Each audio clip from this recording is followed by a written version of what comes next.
tournament. I'm here with Doctor again. Hey. Hello. Yep, so we got some awesome games to bring you today.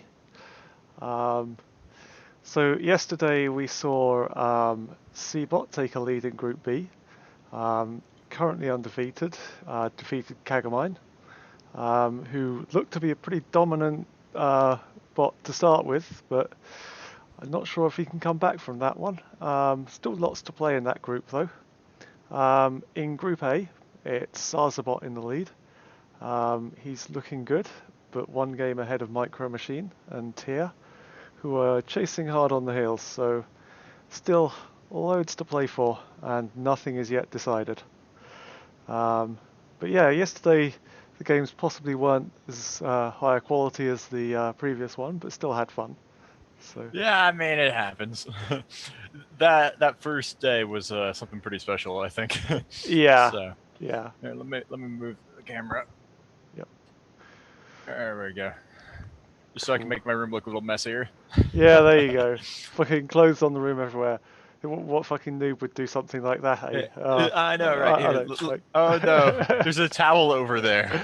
I I was gonna know. rotate to hide.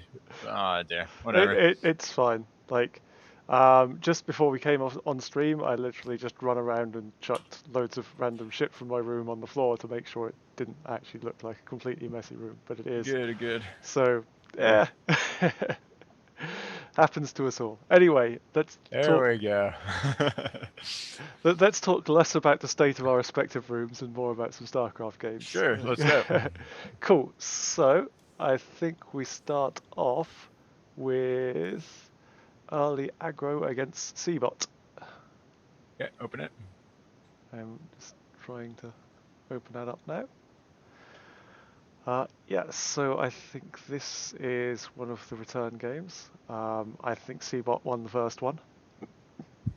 Mm-hmm. So, I mean, bot. I think beat everyone except Yobot. mm, So isn't Yobot in the other group? I thought it was I Ramu. thought. No, it's Ramu, I think. He hasn't played yet. Okay. Um, I think that game is coming up later today. Oh yeah, I'm thinking of a different bot. Okay. Yeah, Oops. yeah, so, I was thinking of Sarsa bot, not C bot. yeah. Right. Okay. Okay, are you good to go? I think C bots beat everyone though, right? No, not quite yet. He's only beaten Okay. 4 other players. But yeah, so Okay. So everyone. Okay. I'm ready there's to go 6 when in you a are. group. Right, 3, 2, 1, go. Okay, so in the bottom right, we have our red Zerg. It's early aggro. And in the top left, Cbot, our undefeated so far bot, the only undefeated one left in the tournament. So see if he can keep up his record. But early aggro has been doing quite well so far. So you know, I'm just watching early aggro on the bottom right. It saved up for an overlord at 13 yeah, instead of 14, which is surprising to me. I'm not a Zerg player, but normally I get all the drones I can, then build the overlord. yeah. Just, I don't know if there's a specific tactic behind that. Some bots will have that, and some bots will just have an algorithm of when to build overlords. Yeah, I'm a big fan of the ones that figure it out themselves, which is, I'm sure, what's happening here. So Yeah. sometimes you get a little bit of idiosyncrasies and inefficiencies early on, but later on, oh man, they just explode, Yeah. So, Yeah, we have to remember early aggro is the one that has about 4 or 5 authors, I think, at the moment. So that's Matthias, Tweakimp, Helpful, and someone else I'm forgetting. uh, what wasn't there like the Bible story of King Solomon who had to like rip apart a baby or something? I don't know why I'm thinking of that. I'm thinking of the graphics card that's the prize. Like, Yeah. if there's 6 authors, they'll be like, okay, I'm going to rip apart this graphics card into 6 pieces. And whoever is like, no, don't rip up the graphics card. That's the true author, Well, guys, So, if you like, I can just cut it in like 4 and send it to 4 different places. I'm sure. exactly. And whoever is willing to not take the graphics card in order to preserve it, that is the true author. Yeah. I think I'm mixing my metaphors here, but It's fine. It's fine. 6 authors. I mean, that's going to be quite the fight I'm not over sure. the graphics I'm card. not sure it's 6. I think it might be like 4 or 5. But yeah. Okay, well, that's not so much better. No, but I'm sure like they'll work it out themselves. It's possible they might be getting us. For anyone who's confused at what we were just saying, the prize for this is you can win top place in your group. You will win a brand new NVIDIA Titan XP graphics card, supplied by NVIDIA, who have been awesome to us for this whole tournament. And that's enough of the plug. We'll see the Zerglings move out and see if they can get anything down. Yeah, there's a lot moving on the map. Yeah, I mean he's gonna They're get. just and they're running away again. No, What did it Zerglings. even see? Like I don't know. Like It looks like it saw the cannons it saw the that cannons. weren't completed. Ah, So it treated the cannons as if they were completed and they were in danger. They had to run away. You know, Yeah. abort mission, abort. So it's an easy mistake to make when you're coding your bot. yeah. For anyone who's worrying, look for build progress in the proto buff. It's quite important. But now the Zerglings are moving out again.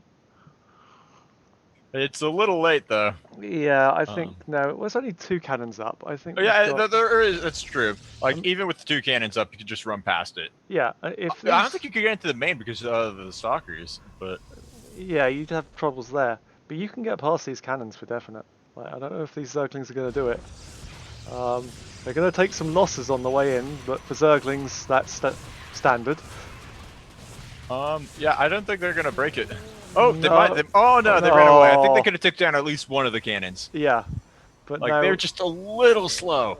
Perfectly timed out cannons to catch the hesitant all in. Yeah, but now I think these we're getting a lot of shield battery built here, and it's going to become infinitely more difficult for these Zerglings to break through. They're not. With shield batteries, you need the banelings, man. Yeah. You got to get banelings, baneling bust. Like I feel like there's big opportunity for a good baneling bust bot. Yeah. Because a lot of early bots are relying on tricks like walls and like either walls, cannons, static defense. But if you just baneling bust it down, like you could do some serious damage. Yeah, yeah, definitely.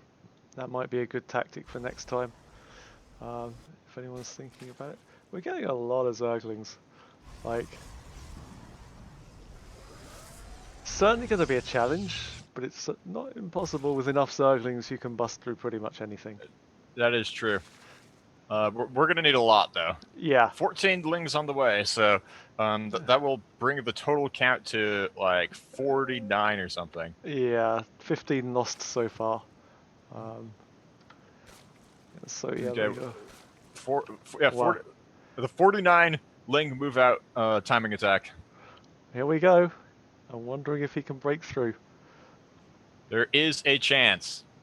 However slim.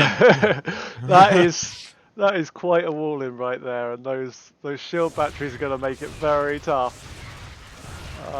And those stalkers at the back there are doing even more work. So they need to focus the pylon.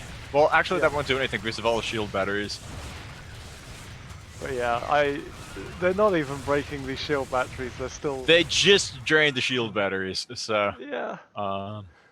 Nice try, nice try. It just goes to show how important the shield batteries are.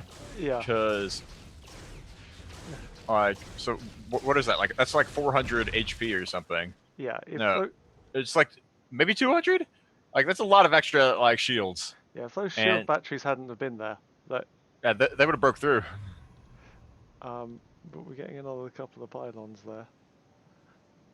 So it's not going to be as easy as just taking out the pylons now. But on the plus You'll side, never guess the strategy of C-Bot. It's going to be quite a twist. Yeah, he's just bringing out the carriers, and here we go with another Zergling move out. The shield batteries are actually well, there's actually a bit of health on the shield batteries. There's a bit of health. It's not massive. It's not as big as it was in the last engagement, but they might be able to take down a cannon or two this time because the shield batteries are really low on health. Or on yep, I think one of the cannons is going down. Yep. And like as the cannons go down, it gets easier and easier to get through.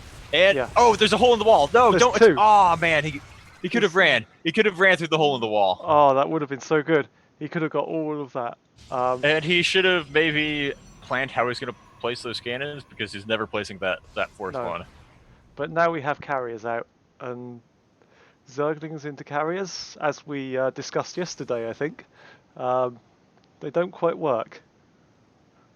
Although I do like the way that probe is trying to place that cannon. And he's never gonna... It's trying, yeah.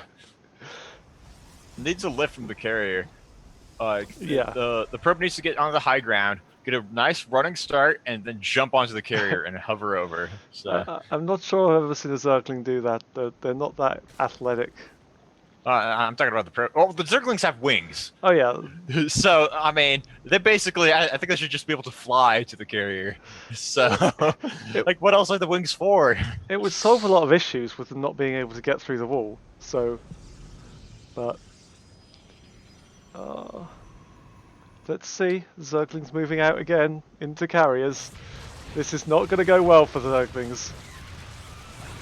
Not with this amount of shield batteries, no. But they've learned. They need to do the elevator strategy. Yeah. Where they need like, to just try use and their lift wings. and get into the main. If they can get a dropper lord in there, possibly. But it seems to be like a lot of the Zerglings are running across, while even more of them are running away. But yeah, I think from now on. I mean, like, the strategy is very larva dependent. They're doing a good job putting all the energy into the hatchery. Yeah. Which makes a lot of sense why the Zerglings are there, burrowed, trying to scout when the base will come out. Because all the energy is going into more injections rather than creep spread. Yeah. So, like with Zerg, you want to get the creep spread, you want to see everything. So. Yeah, but it's only good to see everything if you can react to it. So. That's true. Whereas, I'm not certain that like early aggro would be able to react to much moving out on the map at the moment. Like there's carriers there, and I think at this point we're just waiting for Seabot to get what is 7 carriers, is it? Yeah, I think so. So, currently, yeah, he has 7 carriers. So I don't know why he's not moving out on the map. I think he might be waiting for the interceptors. Yeah, possibly. It might have been... No, I don't think it was a time. I think that was the other bot that moved out at like 16 minutes flat. Yeah, I don't think so. Okay, last interceptor. Okay, nope. Well, I counted. Trust me, guys. I counted the number of carriers, and last time there was 7, and he moved out. Maybe this time he's afraid of the Zerglings. I don't know. I don't know why he would be. Unless it's just that he's still getting attacked, so he kind of like doesn't. Oh, there we go. There we go. This is going to be a murder of Zerglings. Carriers. Looks like 8 carriers is to move out. Okay. But when I counted, maybe I didn't see the 8th because, like, right when the 8th carrier popped out, all the carriers started moving. You know. Yeah. And then the group of 7, like I'm like, 7 carriers. Yeah. It's an easy mistake to make. There's a couple of spore crawlers around, but I don't think that's really going to help him. But ooh, what we do have, we have Ultralisks. Also known as giant Zerglings. Yeah. So it might be a race between the Ultralisks and the carriers as to what can kill everything first. Aren't we getting Ultralisk speed upgrade as part of the balance patch? Yeah. So this is still on the old patch. I mean, giant Zerglings. Yeah. There's no distinction now. Oh, that's going to be so much fun. I might actually switch to doing Zerg. Oh, but look, that seems to be going pretty fast. And we have more Zerglings moving in. Recall! The Zerglings are going to break through! But no, these Ultralisks are just getting straight out the door. And they're moving in here. Oh my god. We could have a race. Is this going to be our first base race? Yeah, I think so. Where are these ultras? The, Oh the, yeah. Oh, they're breaking through. they're breaking through. The carriers are going, but the Ultralisks are breaking Oh through, my guys. gosh. Wow, this is amazing. Oh, Ultralisks, it might be the first Seabot's first loss. But why are they running around the back? Oh my god, The what are these ultras? Ultralisks doing? Why aren't they getting the cannon? Oh, there he goes. Yeah. It looks like they're splitting the forces. But So like some goes into the main, some goes into the yeah, natural. but we see over here the carriers are coming back. The carriers are retreating. Looks like the carriers are coming back to deal with the Ultras. I think they might just be attacking the next base they know about. Maybe. Oh wow, yeah, you're right. The carriers, more carriers have popped out. The Ultralisks are getting tripped up on the Zerglings. Like, Yeah. it's just like one of those things where I think big things should crush smaller things. Like command centers that land should be able to crush Zerglings, and Ultralisks that walk should be able to like walk over or crush like Zerglings as well. Yeah. So I think the problem at the moment is that all these Ultralisks are walking in the wrong direction. They need to just go and try and trade out as much as they can, because there's nothing around that's going to take out these carriers. It's not like having the Ultralisks back on your own creep is going to save you here. Yeah, that was a ballsy move though, like attacking those Ultras. Yeah. But here we go. The Ultralisk cavern looks like it's going to be taken down, so that's the end of our Ultralisks. Yeah, and probably the end of early aggro spot's hope of winning this game too. Yeah. So. That was a good attempt. A really good attempt, but unfortunately, with only 2 Ultralisks left, it doesn't look like there's much hope. I mean, yeah, one of my biggest like favorite strategies is like Ultralisks plus Queens, man. Like I'm seeing the health of these Ultras, and I'm like, maybe a transfuse, maybe. Yeah. Like I had I was playing Zergus once. I had nothing but like an Ultralisk and like 8 Queens, and the Ultra slaughtered everything because I'm like transfuse, transfuse, transfuse. Unfortunately, not going to help him in this situation because Ultras can't attack interceptors, but... No. And there we have it. Seabot gets another win. So yeah. Carriers, man. Moves to 5-0. And I believe that's... No, that's not everyone, because we haven't gone through the full round robin yet. So... let me just note that down. So yeah, we saw a couple of cracks in the defense of Seabot, even if he didn't end up losing that match. It's definitely not an unbeatable bot, I don't think.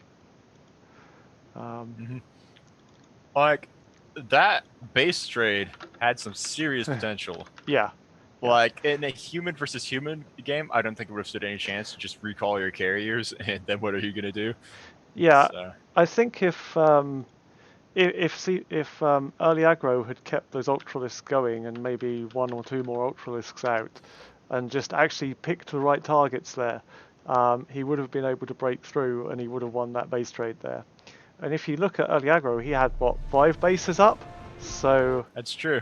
Yeah, it was actually a lot closer than you would have thought. Yeah. But yeah. Anyway, a little bit of a heartbreaker not to see the base trade pay off. I know. Next time, maybe. Next time. Anyway, our next map will be Kagamine versus early aggro again. So we get to see lots of early aggro today. Yep. Good. Based on what I think that's the first time we've seen it build ultras. So. No, I think we had it once before. I don't think it made a lot of difference though in that one. I think it was just as a finisher. But yeah, so hold on, I will just get this up.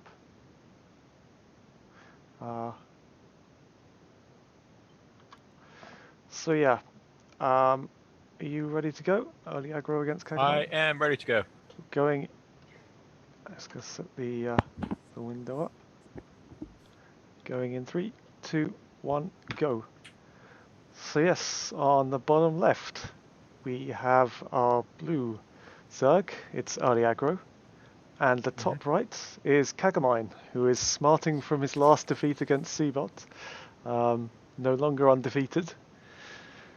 But we'll hopefully get a chance to take out his aggression on early aggro.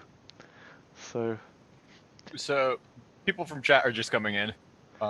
Probably took a break from after watching WCS, and they're like, "Oh, look, another tournament on," and they're watching that. So, just so you guys know, we started immediately after WCS. If you caught the end of the last game, that was the first game of the night.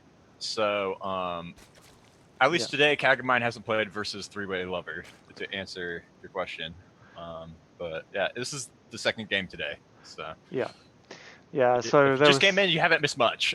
there was a bunch of noobs playing another tournament before us. We don't really worry too much about that, but we let them have the spotlight for a little while Yeah, before. they only have like 500 APM tops. Like, I how know. good can they be? Well, actually, if you look at this one, our AVM is severely down. Oh, It's that's impressive. I know. Come on, guys. That's human level. Um, I know if you like port like from Command Center, you're always gonna have like a zillion APM, just Yeah, because Command Center is designed to play Brood War and Starcraft 2, and in yeah, Brood War, spamming helps you significantly. So, just yeah, because it recalculates pathfinding, and you get significantly better pathfinding, yeah, just having it recalculate every frame. So. yeah. No, But it's here we got some nice low APM. So but 335 is not so bad. It's still a hmm lot more hmm than I could manage. But yeah, so Aliagro both look like they've got their first expansion up. Um, so yep, and no. So it looks like Aliagro is just going to go for his usual tactic of spamming out Zerglings and seeing what happens, while Kagomine is going to do several of the same thing. Um, so HJax is asking in chat about the ordering of the matches. I think that's coming up, but we haven't played it yet. So anyway, yeah, it's round robin. The ordering of these matches actually isn't going to matter. yeah, It's just how the computer spat it out at us. So we're watching them in the order that they were played. yeah, um, but everyone is playing each other twice. So it's fine. All the matches will be played. So yeah, you see the you're asking, does anybody use control groups for their bots? Most bots, if they have the concept of control groups, they're going to do it internally, like through their yeah, own code, and make it look like they have 10,000 APM. yeah, But in theory, you could have control groups, but no one's done it yet. Yeah, yeah. answer the question. It doesn't seem a lot of point to it, to be honest. It's one of those things of like you could do, but then you'd be far better just programming to take control of the groups by themselves. Mm-hmm. So yeah, um, there's not a lot of point. So we've got Zergling speed up for Kagamine, and Spine Crawler, and it I looks feel like I've like seen this game before. Like yeah, slow Zerglings attacking into Kagamine and then retreating when they don't have Zerglings speed and then losing everything. oh, Like, this is just a slaughter of Zerglings from early aggro. It's yeah, not doing much. it's funny because he had so many more Zerglings. If he just turned around and fought a bit, he Yeah, probably would have done some good damage. But here, like, he has just no Zergling speed against Zergling speed. So, but yeah, if you look at the army supply now, still early aggro has a better army supply, and also um, he's got slightly more workers as well. But if you look at Kagamine, he's already getting a third base up, whereas early aggro is staying on 2, and it seems to be just repeating this. But Kagamine is getting out some banelings. Nice connection there on a few. Uh, in chat, people are asking or pointing out that control groups would actually be helpful for debugging purposes, so that you can actually see what control groups your bot thinks it has at any given time. So I'm like, huh. Actually, And I yeah, believe you actually can assign control groups. I believe it is in the proto buff. I don't know if it's in any API other than the Pi SC2 API.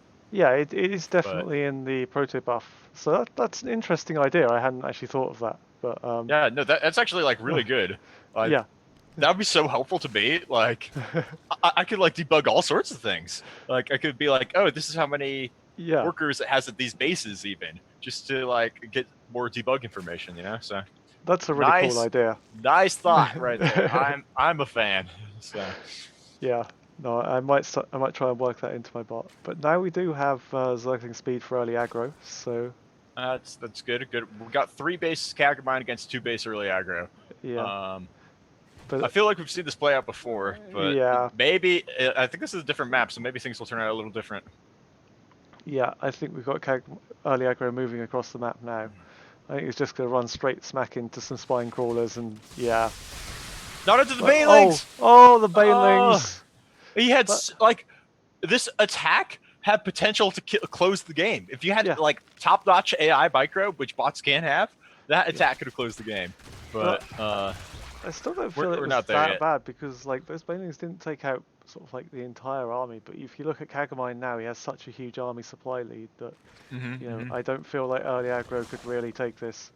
And those roaches are just gonna mash those zerglings. I mean, he had so many Zerglings though. Yeah, Like as long as he avoided splash damage and got good surface area on the roaches, yeah. like that attack with AI micro, I think had a lot of potential. Oh yeah, Like I don't know definitely. if a human could have pulled it off, but I think I think an AI has some potential. Yeah, I think you've also got like defenses in here. Oh no, there's only one spine in there, and oh wow. Oh no! There he goes. That's all of your zerglings. They look like they're just running in and He taking it doesn't down. even need the spine crawlers. Oh, but yeah, I get the feeling now that we've got these roaches moving out across the map, and I think that's just going to be that, unfortunately, or fortunately. I, yeah, I mean, I feel like roaches are supposed to counter Zerglings, but at Well, the same enough of time, them will. like you just need good Yeah. surface area around the roaches. They're a lot like Marines, Yes. where Zerglings, like if we're talking equal mineral counts, at the start Zerglings will kill Marines because they just surround them. But Yeah. at a certain point, the Marine ball is so big, the Marines start winning, and I think it's the same with roaches against Zerglings. Yeah. Yeah, I think So. so. But it looks like this is actually being cleaned up, but Kagomine still has his insane army. Like, we know this about Kagomine, he'll just get huge amounts of army supply, and now we've got lots more roaches, and if you look at the production, it's like Zerglings coming in and everything. Yeah, the production does tell the story. Like he is teching up to Hive, so Yeah, maybe with the right tech, he will stand a chance. yeah. But, no, I think we're just going to be waiting here. Although, actually, He early just needs to aggro, buy time. If it buys enough time, Ultralisks with kindness splitting will like oh yeah. do some pretty good work. But then we've seen Kagomine go for Mutalisks as well, so I don't know That is true. if we I mean, found. kindness plating though. Yeah, Yeah, it's true. You're very right though. This is not looking very hot. yeah. But yeah, it looks like this Slayer's could go down. And yeah, that I mean, he's getting a hive. So It's really not going to matter because as soon as it pops out of the hive, it's just going to be blown up. yeah, yeah, he doesn't have any money to do Yeah. anything with the hive. Yeah, Like he needed to have like an ultra cabin ready to be built at like his 3rd or 4th, yeah, but he didn't have the money for that, so it doesn't really matter. Right now, all we gotta do is watch H-Jacks clean up. yep. So normally from here, a human opponent would just GG. Unfortunately, it doesn't look like early aggro has that built in. But Kagomine is going back towards his own main, where it looks like there might have been a Zergling there. I think we might have been a bit too late to catch it.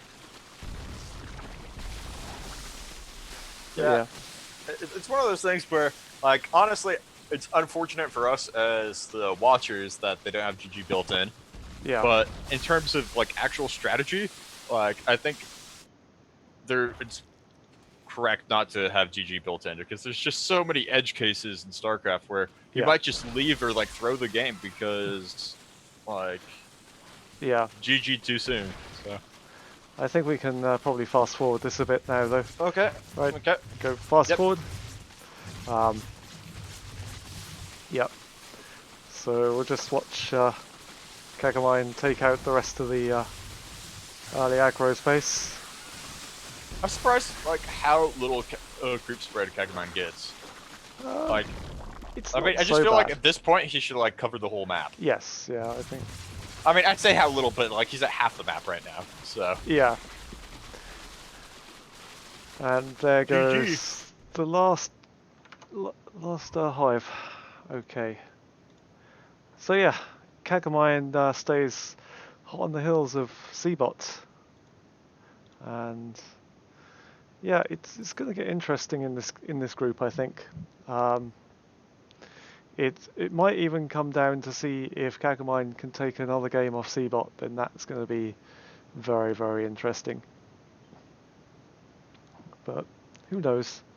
I think like the problem in the game between Kagomine and Seabot was that the Zerglings just didn't know where to run. So who knows, on a different map they might be able to actually figure that out. But we'll see. So Indeed, we will. the next one will be Seabot back in action against. Yay! Wait, is it actually? Yes. Yeah. Do I not have him in the? Wait. Oh, indeed, indeed. So yes, Seabot up against Madbot. To answer your question, H-Jax, from earlier, Kagomine versus Three-Way Lover will be the second to last game of the night. At least that's planned. So yeah, Cool. let's see how this one plays out. Seabot looking to maintain his undefeated record. I like how the size of the replays don't correlate at all to like how long they are, just because of like the different amounts of APM. Oh yeah, like there's actually one coming up here that's like a 45 kilobyte replay that is about like a 30 minutes long or something. But yeah. It's crazy. And then we have like one that's like 5 megs that's probably only like 2 minutes or something. Yeah, yeah. So anyway, are you ready to get into game? I'm loading right now. I opened the wrong replay because I had it sorted the wrong way. So it's Okay. opening. It'll be ready in like 5 seconds. Yeah, this should be Seabot versus Madbot. Okay. I have that one open now. Cool. Okay, good to go in 3, 2, 1, go. So yes, on the top left-hand corner is our undefeated Protoss Seabot. And the bottom right, Madbot, looking to inflict his first defeat. Let's see how it goes. I mean, this will be quite the upset. I think Seabot is heavily favored just based on how things have gone so far. Sure. But you never know. But Madbot does like to get a lot of early units out and throw into an attack. So if he can take down that early wall in from Seabots, then you know we could see an upset on the cards. There is a lot of potential. Like one base timing attack against the early photon cannons has huge potential to succeed. Yeah. We haven't seen anyone actually execute it correctly yet, but it is by far the easiest way to take down Seabot. Yeah. And there's potential in this group. Early aggro was close. I get the feeling that sort of like bots like Three-Way Lover could possibly do something like that if they can get their own cannons up in a similar place. We saw it last time, but that got shut down. So, you know, hopefully it's possible that can take another one, maybe.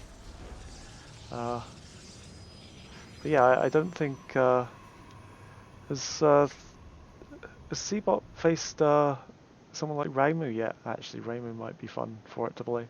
Yeah, I think Ramu would actually be favored against Seabot. I don't know. I mean, well, because it gets the Marines and it doesn't back down. Yeah, So that will definitely take down the cannons. And once those cannons are down, like I think it's just a matter of time. yeah, One interesting thing to note is Seabot actually scouted his own main. yeah. Like he scouted his main for like cannons or something. So Huh.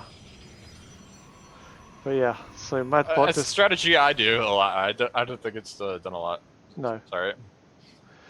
How do you mean by scouting your own main? Like, Oh, so like there's this dark corner of your main where people oh normally right, do drops. yeah. So he just sent a probe over there. There's like, oh yeah, nothing's over there, and he went back to mining. Ah, Like, okay. I was wondering what oh, you he's meant doing it there. again. He's doing it again. Huh. Oh yeah, I see what you mean. That's a nice little touch there. Yeah, I mean, it's not something like you'd notice very easily, but like, oh, look at that. He's he's scouting his own base. Yeah. So We've got the proxy here. So normally what Madbot likes to do is he likes to get his warp gates up, and then as soon as that happens, he'll warp in a bunch of units to this little proxy pylon here and send it full speed into the opponent's attack. But we're already getting 3 photon cannons up from C-bots, so yeah, it should. remember back in Wings of Liberty when proxy pylons actually had fast warp in? You Yeah. know? Oh my goodness, those fun times. Oh, I wish they did now. That would be so good. Yeah, I think it's just warp prisms now. Yeah, but that's not too bad. Actually, that's a good idea. There's not many bots that use warp prisms well. Ah, we Yeah, get I mean, I don't know if I do anything about Seabot with Seabot scouting its main every so often, but I yeah, feel like you just get a warp prism and then you warp in units. yeah. But I think we're seeing Madbot get out quite a decent army now, and there's a few units being warped in over here. See, there's actually, if we look at it, there's 7 Stalkers, a couple of Adepts, and a Zealot at the moment. That might do some fairly big damage to this this line here, if he focus fires it. Yeah, no, this has a lot of potential. And you gotta remember, he's still warping in more at the pylon. So. Yeah. Yeah, so I think as soon as these other units get here, we're going to see Madbot push in and try and take down these defences from Seabot. Let's see how it goes. And it's just like the units are so unhappy to be warping in so slowly. They're like, oh, like I can almost hear them moving in slow motion. Yeah. Yeah, here we go, boys. This is attack it. is coming up. Those shield batteries are going to be difficult to get through, but There's a chance. yep. Just, and he's doing a good job focusing firing. Just focus firing entirely on a single cannon, which is fantastic. The shield batteries aren't healing fast enough. No. And even if they were, like the far shield battery can't reach the far cannons. Yeah. So I think he's actually going to break through. Wow. This is amazing. Madbot is doing so well here. This is something we haven't seen. Like, I don't think we've yet seen Seabot have all his cannons taken. And if that pylon goes down, that's the only pylon. His fleet beacon's not done. He's not going to have units for like another 2.5 minutes. Wow. That's amazing. And all his shield batteries are drained. Yeah. He needs to get up onto the high ground, probably let his third base or his natural die. Like, he needs to let the units attack the natural to buy time for the carriers. Otherwise, he's not going to have a chance. So. Yeah. And carrier production hasn't even started yet. So. Yeah, it can't even start because the fleet beacon's not done. So, yeah. like, he's in a pickle. Like, he's not out yet because, like, Madbot's sure taking its own sweet time attacking the shield batteries that are unpowered, but... Yeah. But there are more units coming in now, and we've got everything coming in, and those Stalkers look like they're going down. One goes down, 2 moves down, and yeah, there isn't enough here for Seabot to really take this.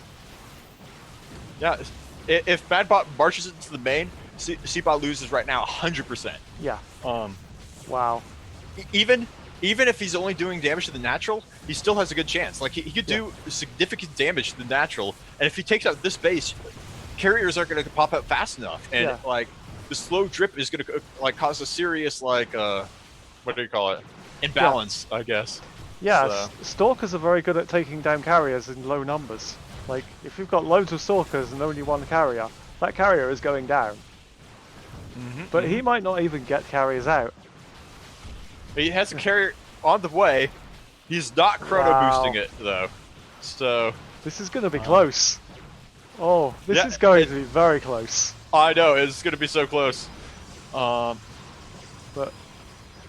it looks like that base is going down. Yeah, if that base goes down, like even though he's only warping in units on one base, like I feel like a one base strip of stalkers is more than enough to beat a one base strip of carriers. Yeah. So But now he's got all a couple those stalkers more need to do is deny high ground vision. Yeah. I mean, they could just march up like at this point. And here we have our first carrier out. Oh, this is going to be close. He needs more stalkers. I don't know if he has the right unit comp. Guardian Shield though is going to help a lot. Yeah. That's 2 extra armor, making your units significantly stronger than they otherwise would be at this point of the game. He needs to focus. Well, actually, he doesn't have enough stalkers to focus the carrier, so just focusing the interceptor should actually be That should good be enough. Yeah. But he needs to focus those stalkers down as well, because they're causing a lot of problem. But I'm not sure that there's going to be enough money here for Seabot to get the number of carriers that he needs. Oh. Man, Yeah, it's true. He is still making carriers though. So unlike the other game we had where he stopped making carriers, he still has significant potential right now to like just overwhelm, because as more and more carriers come out, it's going to get harder and harder to do damage. So the natural's completely taken out right now. All forces should be marching into the main. So Yeah, I think that Madbot would have had this if it had just gone straight up and gone for the throat. But no, it looks like we're getting carriers out, and Madbot is still on one base, so I don't think there's enough here for Madbot. And he's building the wrong units. He's building yeah, he's building a depth. that's the bigger problem right now. I think there's enough for Madbot, but he just he keeps building adepts over stalkers. So Yeah. And those adepts are just walking in there to their death. But yeah, adepts into carriers is not a good idea. If any of you are playing on ladder and you're facing carriers, don't build adepts. yeah, I mean, I'm not a big fan of adepts in general. Like they have some serious potential as harassment units, but they don't shoot up, man. They're good early game, but They don't teleport.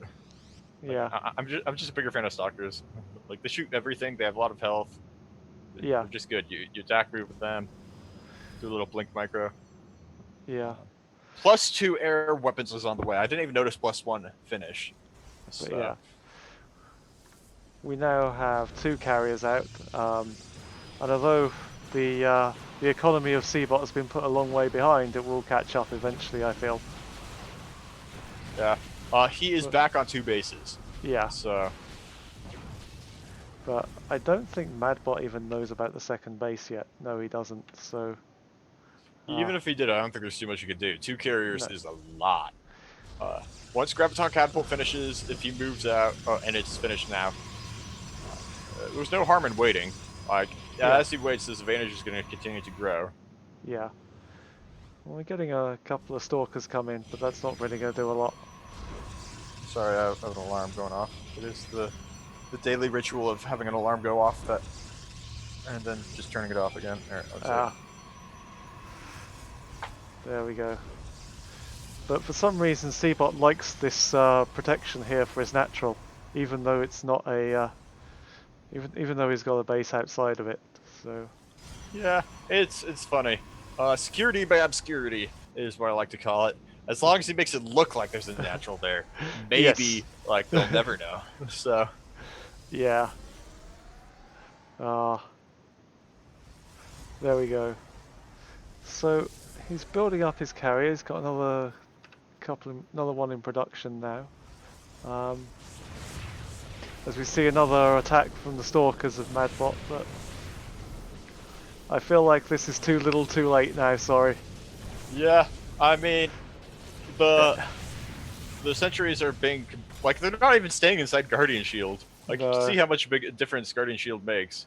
But oh man, +2 attack carriers just like annihilate everything. Once +3 attack finishes, oh man, it's Yeah. gonna be rough. I think this is going to become very predictable. We're going to see 5 or 6 units being thrown at a time, and they're just going to come to the end there. Yeah. But What chance Madbot has is kind of going away because he's mined out half his minerals. So like his unit production is halved right yeah, now. yeah. So And Seabot is where he likes to be, on 2 bases with 4 carriers in production. yeah, 4 carriers is so much. Yeah. But he's still only got 2 of them, but another 4 in production, and I think he'll move across the map. Oh wait, we've got another attack that was a single sentry. Charge! Yeah, that's not going to work. And here we have 2 sentries and 4 stalkers. Would Sorry. have worked a lot better 5 minutes ago. Yeah. Instead of 4 stalkers or 4 adept no stalkers. Do we want to Yeah, I think fast we can. forward? Okay, go. Right, double speed. Let's get these carriers across the map.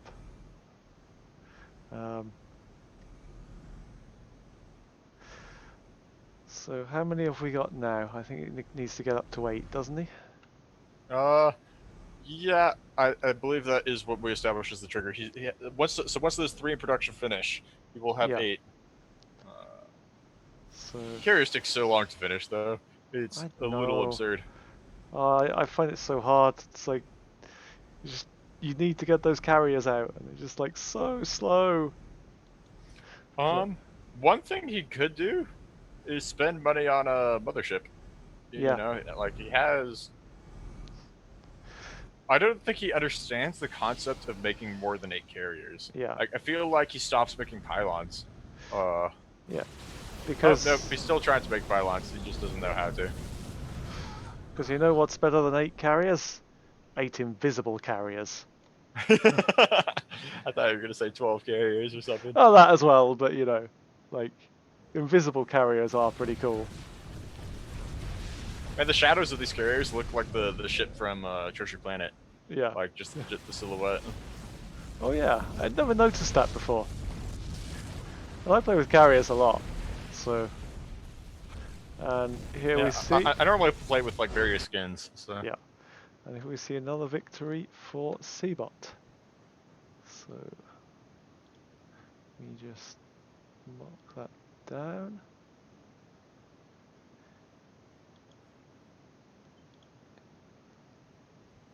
Right, sorry about that. This is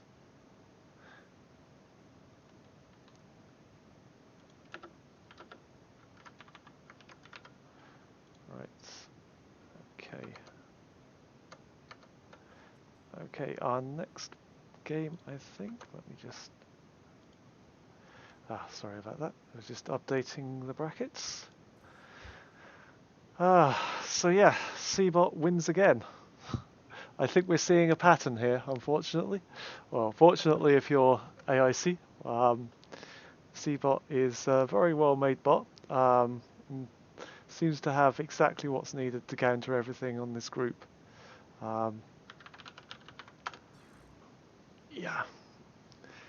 I don't know. That game was actually pretty close to going the other way.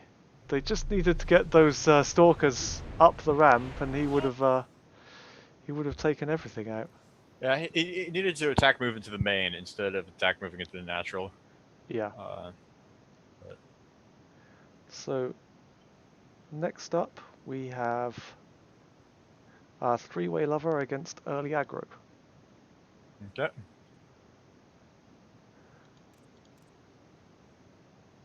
I have open when you're ready to go. Yep. Just opening it now.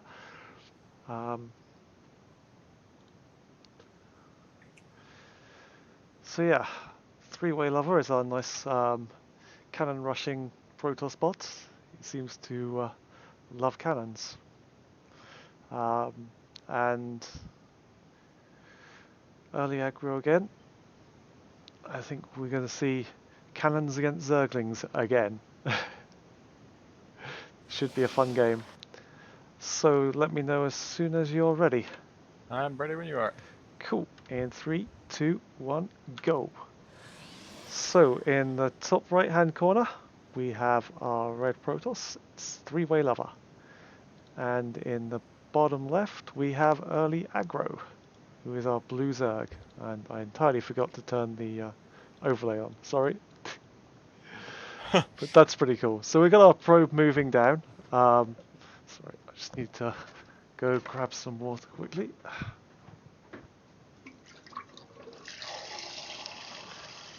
Holy moly, that water shoots out like a fire hose. Sure. Like like, I have these like little like 3 gallon jugs of water or whatever, or 2.5 gallon jugs, and it just pours out like a little camel drool. But then you're just like,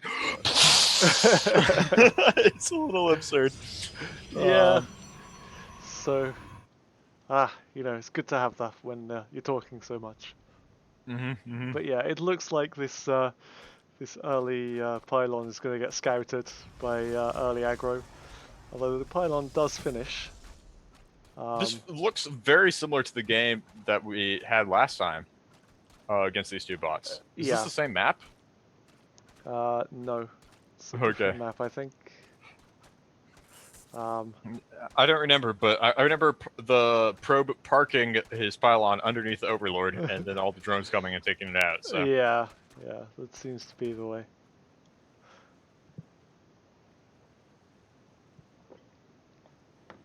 But yeah, it looks like that pylon is taken down, even though three-way lava seems to want to put another pylon up. We've got an expansion from early aggro coming out. Three-way lava doesn't have any buildings apart from this forge here. He's trying to build another pylon up here, but I get the sense it's not going to work because it's once again underneath the Overlord. So yeah. it needs a little algorithm that says, "Hey, is this in vision or not? Maybe I should move it." Yeah. So unfortunately, I think we're going to see early aggro getting a few zerglings out pretty damn soon. Oh yeah, there we go. Spawning pool almost finished. And I think early aggro is going to take this one. Yeah. That's not a good way of building a cannon rush. I mean, yeah, you're supposed to do it out of vision, you know? Yeah, or at least the early cannons, you know.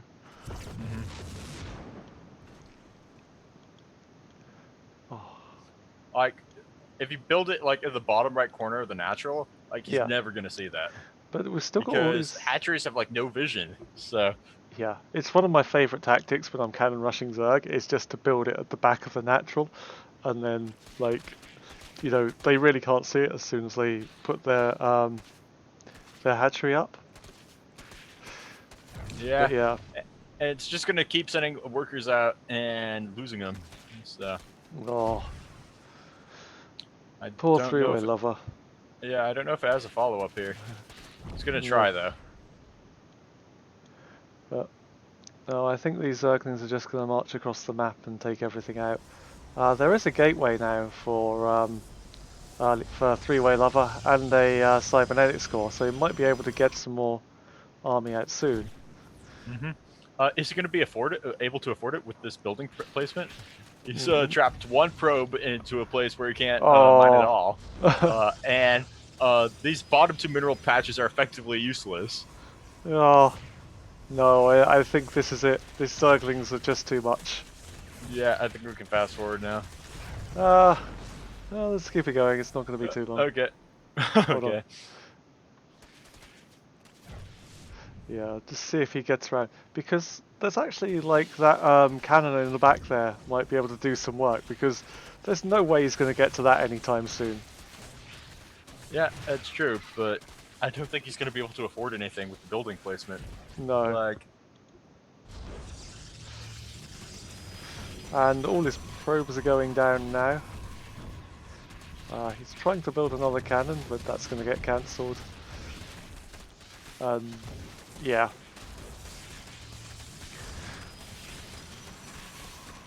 But he's down to 13 workers. The problem for And three-way lava dropping. now is that this shield battery is almost out of energy. But we do have a bunch more Zerglings here with wings now.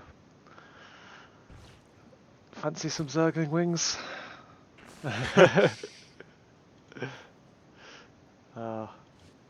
Right. I get the sense these probes that keep moving out across the map is just to distract these Zerglings. Yeah. I mean, they're just gonna. Well, is it try? I feel like it's trying to expand there. Maybe, but here we go.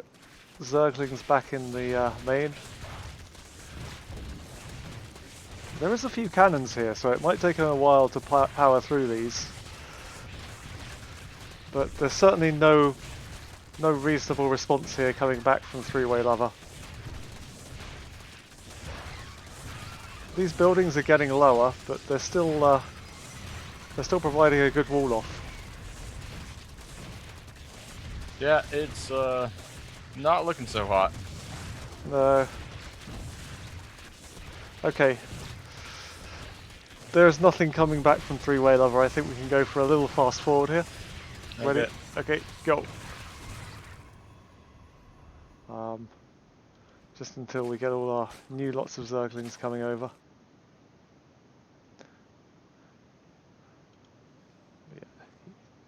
Yeah, there's actually quite a bit of game left. Is there? I mean, not too much more at this point, but like about as much as you'd expect as a trickle of Zerglings taking out cannons, you know. Yeah, any human player would have GG'd here long ago.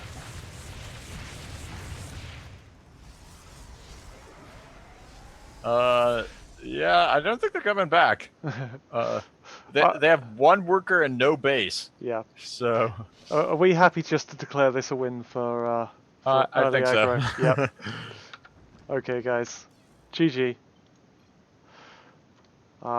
So a win there for early aggro.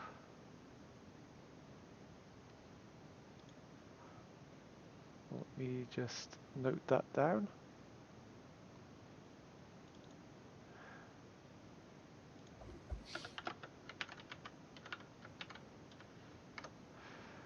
Yes, so let this be a lesson. Never build your cannon rush under vision of a overlord. It doesn't work very well. Yeah, it really doesn't.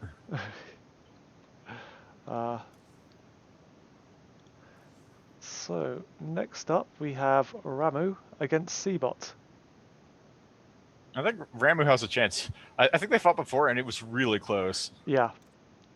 So let's get that one up and see what happens. And actually, like, Madbot was so close. Like, I was so disappointed when Madbot just didn't go up onto that high ground. I was so close. Yeah, it Madbot, really was pretty no! close. But yeah, it's Seabot is definitely dominating this group. So we'll have to see if anyone can stop him. I get the sense that Kakamine just needs to find the find the right timing and get in there, or anyone really.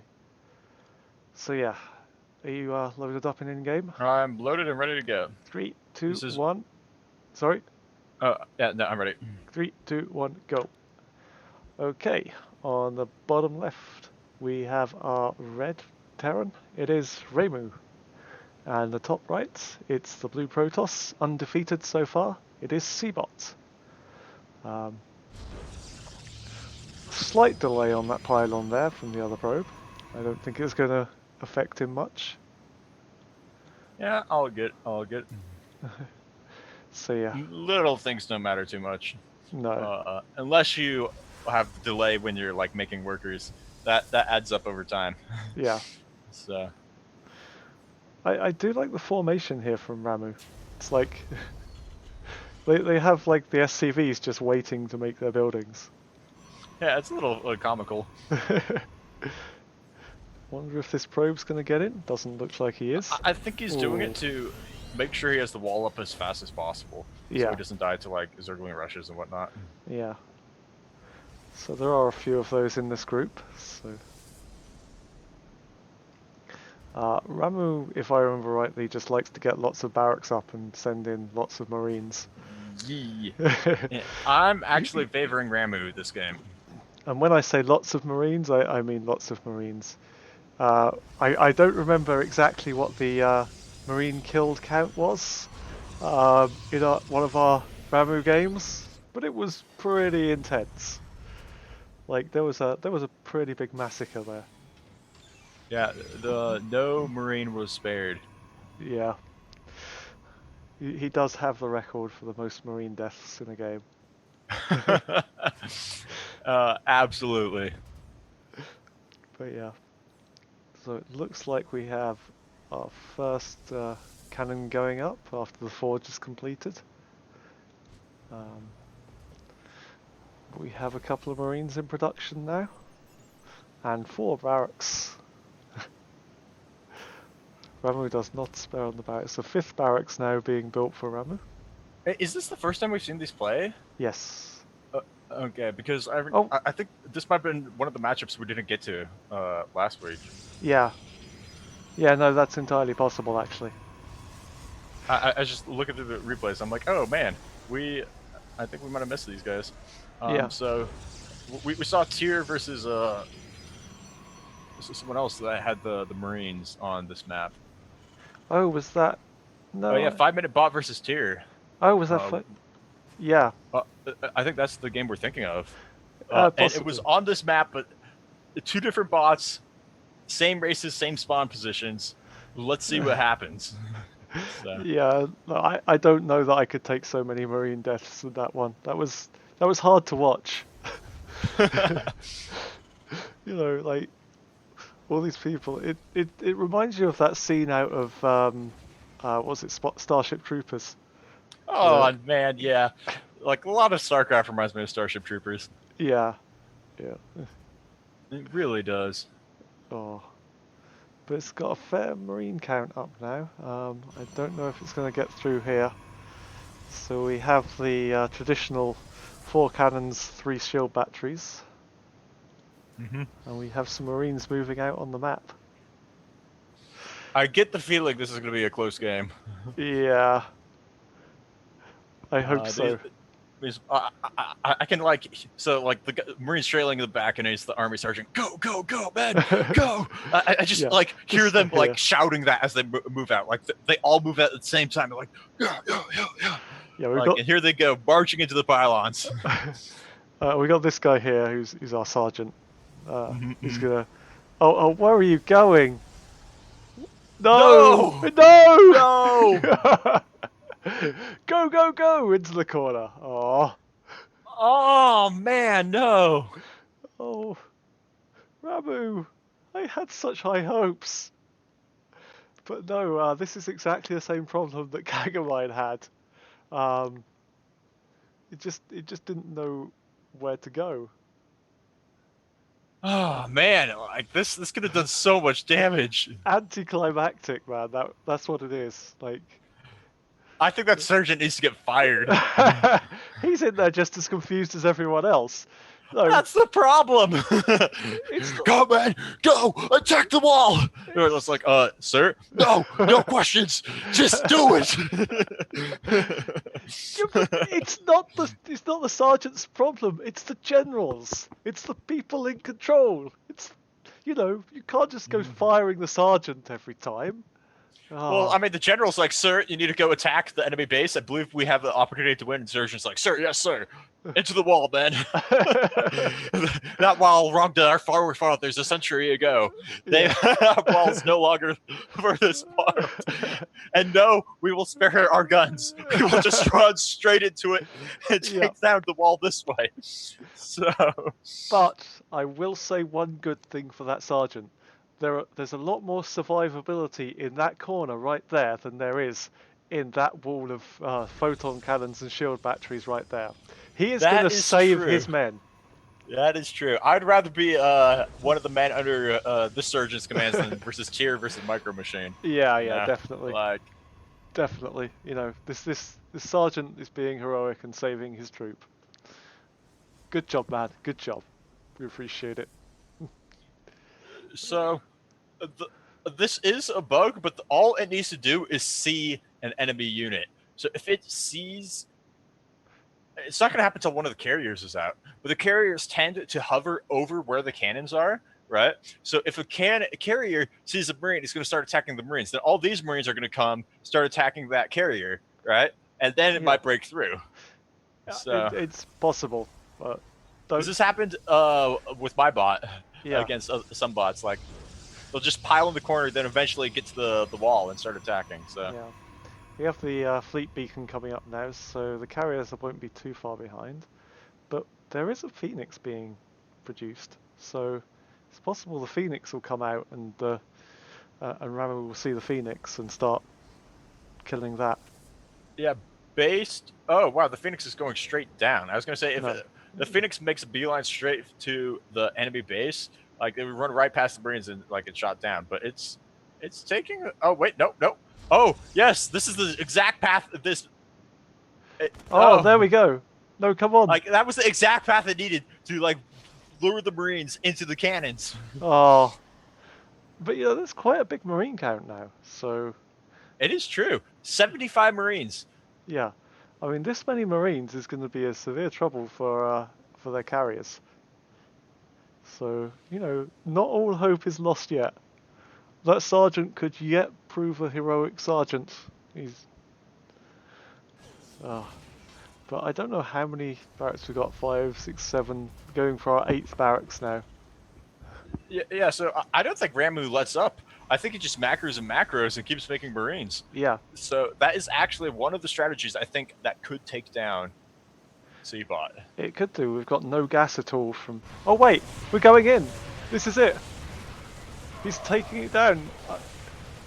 How? He's not managing to break through those shield batteries. But we see one cannon go down. What was the trigger for Wait. this? I missed it. I missed it as well, but I mean he's breaking through. I mean, there we go. He's doing it. Yeah, if we see those cannons go down, and he's not making the same mistake as Madbot did. He's going up the ramp into those. But we have the first carrier out. Yeah, and all the interceptors are going down. Yeah, there's no interceptors in that carrier now. Oh, wait, These there's Marines 3, are yeah. literally everywhere. Yeah. Not a lot of them are firing, but they are literally everywhere. One unit But- somewhere is drawing like crazy pictures with the attack move command. So Yeah. that's probably the reason why this replay is so big. 170,000 APM. Wow, that's yeah. insane. I think that's the reason why this replay is 5 megabytes. Yeah. Like, my poor hard drive. Your poor hard drive can't take 5 megabytes. Okay, No, 170,000 actions per minute though. that's insane. I know. Like that's so many. Can my hard drive read 170,000 actions every minute? Yeah, That's the real question. So it looks like the carriers have cleaned up. they have, but there's still some coming in. I think Ramu was doing too much micro for his own good. Like Yeah. his Marines were just like walking around. But I mean, he's starting to get up a new marine count, and there's up to 8 barracks, and he's building another base over here. So Yeah, no, I don't think he's out of the game, but he's had some serious anti-micro going, where his 170,000 APM was going to nothing, like just preventing his units from attacking anything. So, yeah. And that is one of the problems we found yesterday. That like if you try and click too many actions, you just do nothing. But we have another move out here from Ramu. I don't know. I think this could easily take down a carrier, and those carriers don't come cheap, and they're not. There's only one in production at the moment. So Okay. oh, he's moving back. he's using the Phoenix for distraction, I Yeah. think. That's a really clever strategy. Yeah, but it might go down. Oh no, maybe not. I mean, it will eventually. That APM. Using the Phoenix to buy time. Yeah. But I don't know it's going to be enough. Ooh. Yeah. That's some seriously good micro from that Phoenix, but look how many barracks are being built by Reimu right now. Yeah, I Like, mean, like without medevacs, the Marines aren't as mobile as they need to be to chase down a Phoenix. no. So as long as that Phoenix is flying around until it dies, like some serious issues are going to be had with these Marines. One thing you got to keep in mind though is Ramu kind of forgets his upgrades. Yeah. Cbot does not. Like Cbot has +2 weapons in the making, at which point Marines have become seriously less effective. Yeah. So But I still think that enough Marines are going to take down those carriers. You know, it's not impossible. this There's only APM is like off the almost lagging charts. my client a little I bit. know, it is mine as well. It's like it was 80,000 APM. Wow, Yeah, that's insane. I don't want to impose a APM limit, but at some point, you got to wonder: is this a Yeah, little excessive? yeah. I mean, don't you do 80,000 APM? Um, Shh. I've been lowering it. Does it yeah. still do 80,000? No, I meant like just normally you're human, but Oh, my bot a did for a huge while, but we've got a huge amount of Marines coming in. I think they've taken out all the interceptors. they have. So those +2, it doesn't even have +2 air weapons yet. Oh, it No, does actually. Uh, but there is a slaughter of Marines, but they're getting through. They're going to take this. is that the It's still... official like measurement of Marines? So like you got a flock of birds, slaughter of Marines. Yeah, but pretty much in this game it is. But no, that's broken through. Oh my god, Ramu might actually be able to take this. This will be the first time Cbot has been defeated in this tournament. Don't speak too soon. It's still razor close here. It is true. I'm just saying what's at stake here, though. Yes. Like Ramu needs to do this, otherwise the perfect record is going to be Oh, but he's going to take down perfect. the expansion. That is true. We got to remember, Cbot has not lost any carriers yet, and No. at 6 carriers on the high ground, it's the point where it could start doing work. Especially when the Marines get choked up on a choke like this. Sure. Like, it's But good, might cause problems. He's doing some serious damage to the workers. Will the base go down? The base like is Marines, gone. okay, good. But like, where's that sergeant? Like, tell him to shoot. But no, like those interceptors aren't able to do as much damage because those interceptors just going down too fast. With all these Marines out, there's still a huge army supply there for Ramu. I think he's got this. I don't think those carriers are producing interceptors fast enough. Yeah, that is true. What he needs to do is use the stalkers to deny high ground vision, but that is not happening. No. So it looks like Ramu might actually be able to break through. As long as he doesn't lose any carriers, like he will have a shot. Because more and more carriers will pop out. It's just a matter of economy, though. Interceptors are not cheap, and he is very low on money. But then there's no more carriers in production at the moment, and he's using all his money to produce those interceptors. But he's not getting any more money. I mean, he's quite low on. He's only got 14 workers. Does he only have? That's no good. Yeah, I mean, he's fully saturated on that one base, but that one base has half its mineral patches. yeah, and that's all he has. I don't think he's going to be able to pull out. And those carriers without interceptors are pretty much useless. I mean, you gotta remember they're at they should be at +3 weapons right now. Yeah. So, as long as the Marines have that slow drip like what we were seeing, I think he has a chance. Yeah, definitely. But he only has. I don't think he's gonna build. Yeah. He only has a chance if he can keep on building interceptors, and that's proving very difficult for him. Yeah, it's very slow. He needs that second base, and that second base is not going up until the interceptors have finished building. Like this bot is prioritizing interceptors over all else, which I don't blame him. If he doesn't do that, he might die. At the same time, he's not going to be able to afford the interceptors without another base. So yeah, we have more Marines coming across the map now. Although it seems to be a slow drip. I don't understand why all these Marines down here don't join the main group over here. because yeah, you're gonna like at this point taking out the interceptors is pretty much a big win for Ramu. Like even if he throws lots of Marines just straight into the interceptors, just take out the interceptors because they ain't coming back. Not very fast, they're not. Aren't No, they? How much are they? 15 minerals 15 each? minerals each, yeah. Yeah, But that is not cheap. but those carriers do have 3-3 air weapons now, so Yeah, 3-3 is so much. It looks like he actually lost a carrier at some point. Like I thought he was at 8 carriers. no, I don't believe so. Let me check. No, there's no carriers lost so far. There's 149 interceptors though. Holy moly! But I think we're seeing Ramu move out across the map. This might be his big push. This might be all he needs.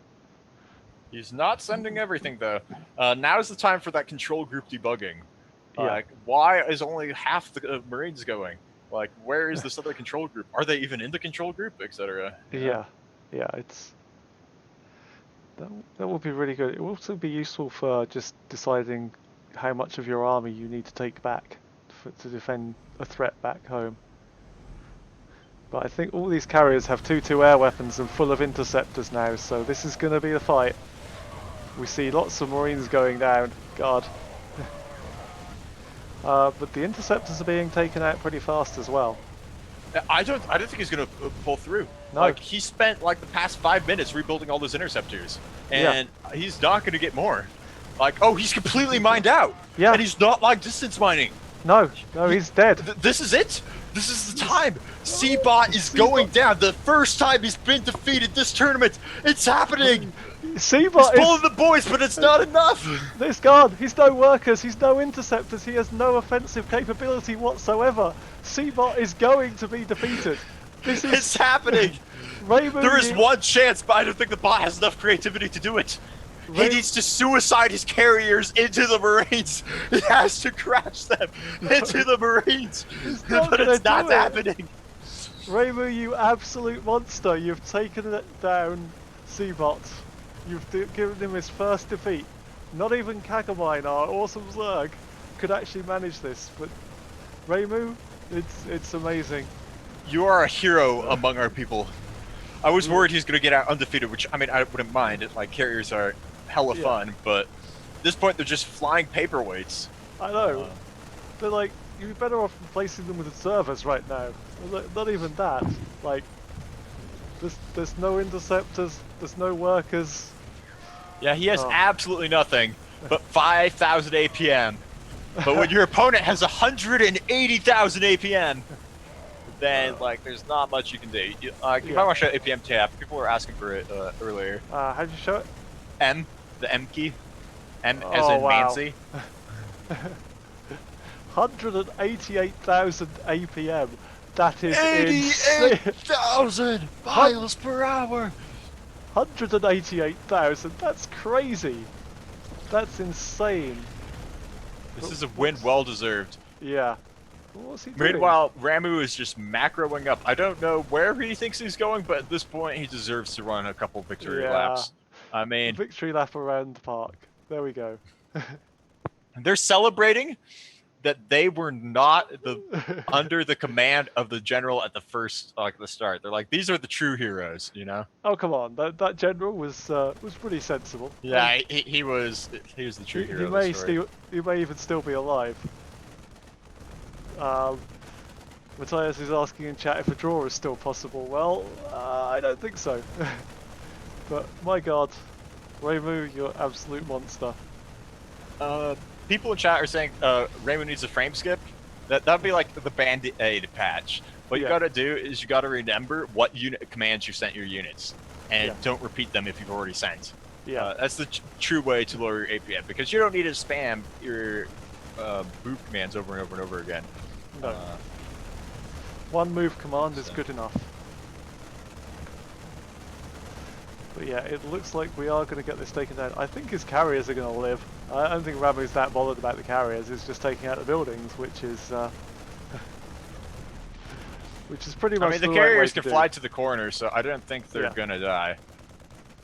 They are just left, just like the Wings of the Liberty campaign, where you play as the Protoss, survive wave after wave of Zerg, there to witness Yeah. what has occurred.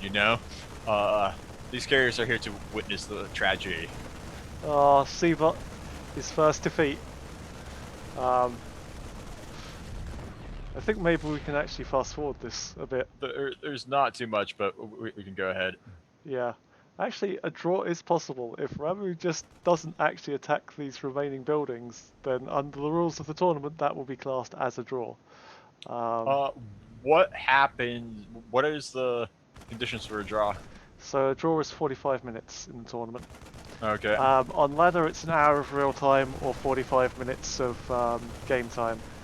In the tournament, we withdrew the limit of an hour of real time because, yeah, it's a tournament. I would seriously doubt this game goes to a draw because here's what happens. You send all your Marines to the middle of the base, and as that circle of Marines grows, like he will just naturally find the pylons to attack. Yeah. So Correct.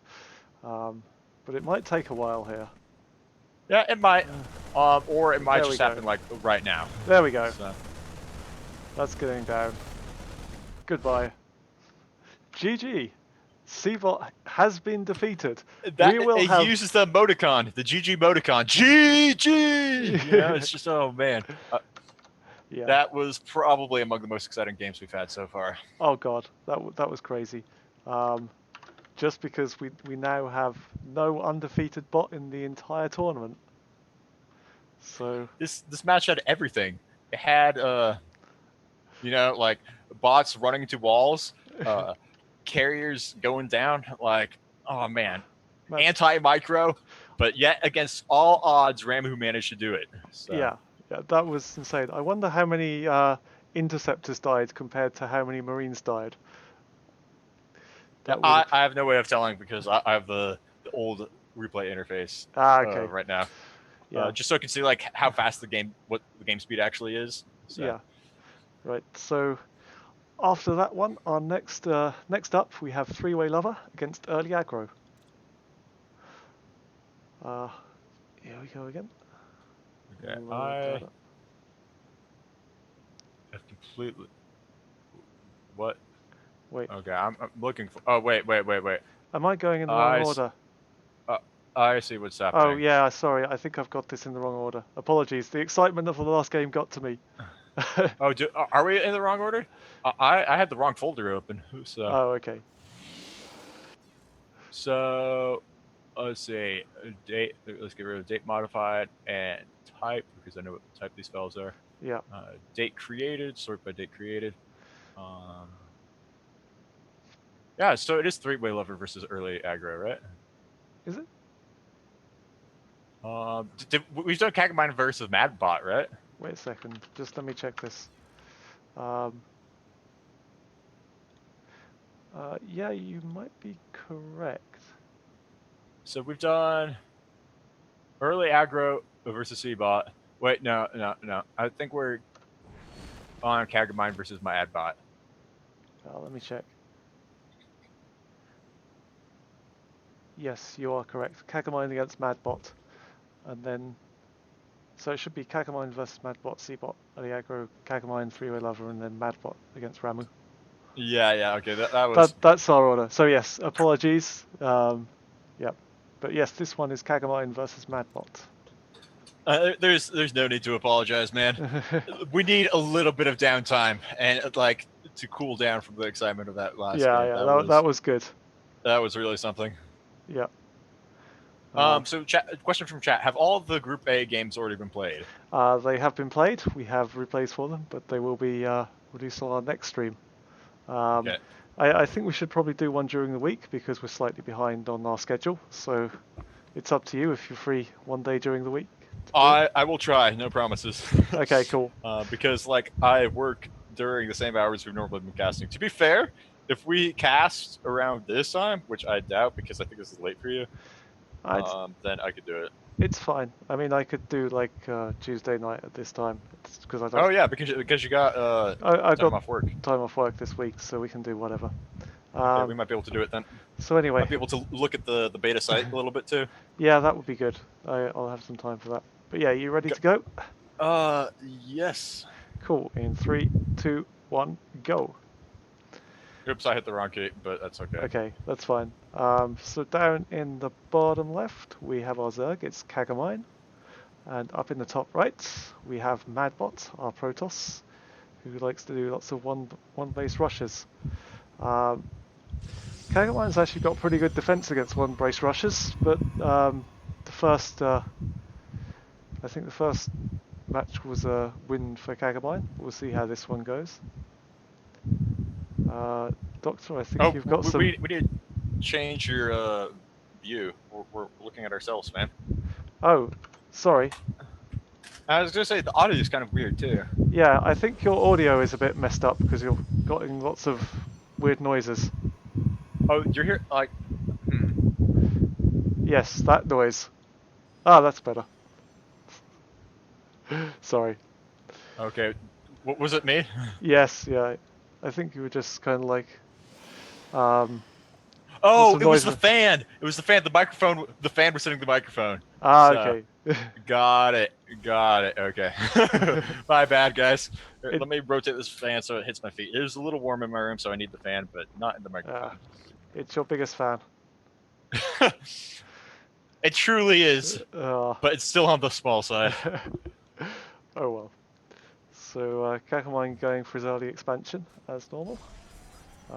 Madbot getting up his expansion. And Madbot looks like he's going to try and build his pylon in the middle of the map, going for a little proxy. It looks like this probe's a bit confused of where to build it though. That is okay. Like, probes are allowed to be a little bit confused. Yeah, they're probes. They're fine.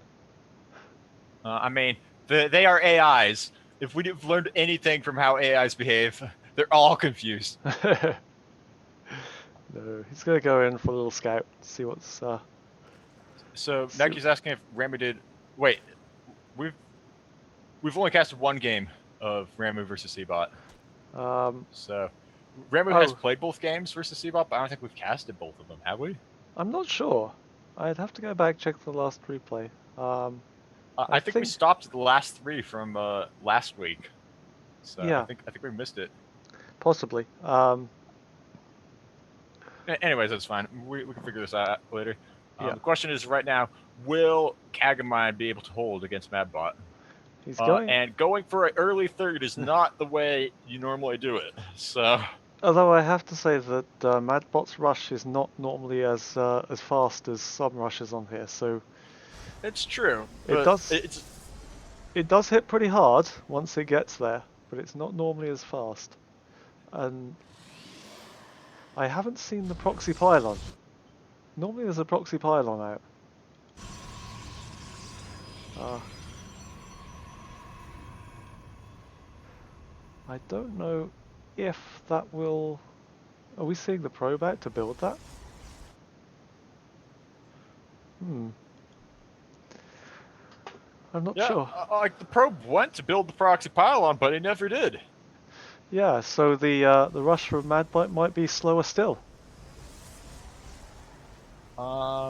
If it happens, like sometimes if an early event like this is missed, bots get confused and things spiral out of control. So will Madbot be able to overcome its confusion and attack Kagamine in its moment of weakness? That is not where you want to build that proxy pylon, my friend. Oh, wait. That is absolutely not where it needs to go. Where is he building it? I can't see it. He's building it at his natural. Oh God. Like, he doesn't build things at his natural. That's the proxy pylon. So, I mean... When you said proxy pylon, I was looking all the way across the map to try and figure out where it was. I mean, I don't think that's where he wants to build it. Definitely not. Oh God. But... so Matusis is giving us some insight in chat. He's saying this is the one base Dark Templar strat it does versus Zerg. So, okay. He might not actually build the proxy pylon in the same place. I was thinking he would, but maybe we're seeing a different side of him. He is well, last time we saw Madbot versus Zerg, he got stuck trying to build his Twilight Council, and he never could. Ah, there we go, yeah. So I think it's a different strat. He has his Twilight Council out, though, so... He's just waiting. I think he's just waiting for the minerals to build his dark. Yep, there goes the dark shrine. Not Thank quite. you for Matusis for enlightening us. Yeah, Otherwise, we would have commentated like fools.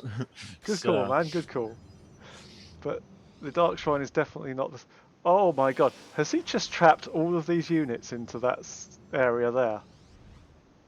who? Oh, Kagamine? no, Or Madbot. oh Those no, units. no. I don't Uh, see any of his units trapped right now. no, So there's a way out. I thought that might have just trapped it in there, but no. okay. Although, I mean, if that stalker keeps okay, the stalker was being a little bit of a bully, but if he kept yeah, being a bully, they would be trapped.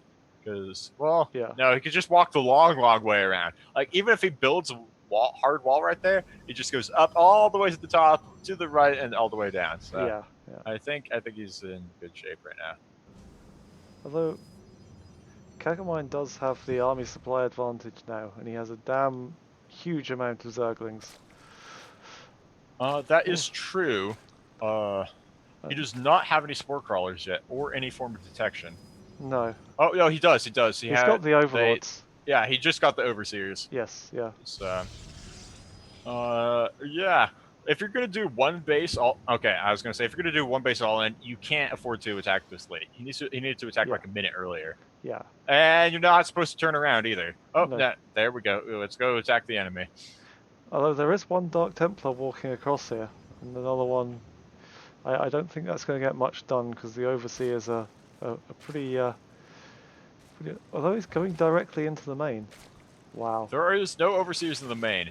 He can do some good damage here Yeah. As we if see. he attacks workers. Come on, attack a worker. Come on. Oh no, go, not the queen. He's got the queen, but we see the big attack coming out here.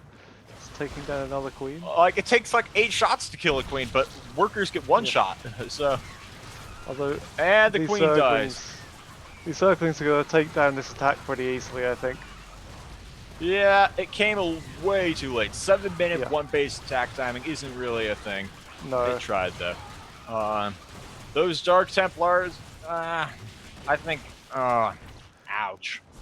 It's taking out a fair number of workers, but yeah, it's just not really enough.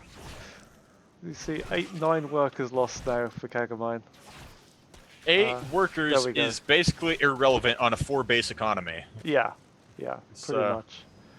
But we've still got Madbot on a 1 base economy, and these Mutalisks are just going to come and start harassing down. And we see a large move out from Zerglings here. I get the sense that that's going to be the end. Yeah, Kagamine's Mutalisks are pretty strong. Yeah, Kagamine's actually focusing the pylons that are powering everything. So, yeah, that's a really good tactic. it's not one we see a lot of. No. Now he's just gonna let the glaives of his Mutalisks like finish everything off. Yeah, Mutalisks heal so fast in this game. yeah. They're pretty much. They've not got a lot of health, but they generally heal pretty fast and do a lot of damage. So, pretty much a glass cannon unit a lot of the time. But I think these Zerglings are going to be able to take everything out. And yeah, there's even they're more. certainly trying. I think it's just a matter of time at this point. Yeah, there's even more Zerglings coming in now. Yeah. You know what he needs? He needs some Dark Templars. Oh, Yeah. and he's getting one right now.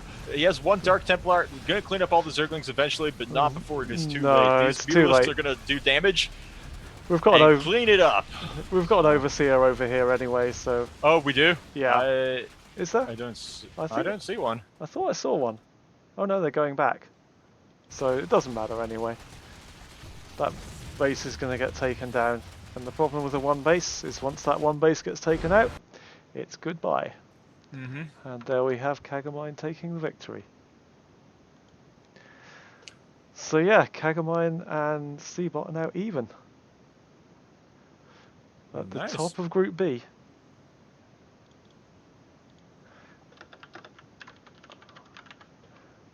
And so yeah, that should set us up for a very exciting conclusion to this group, I think. Let's see. not quite as close a game as we had previously, but no, Kagomine is a very well written bot, and I think next up we have early aggro against Cbot, which is the return match from the one that was our first game of the evening.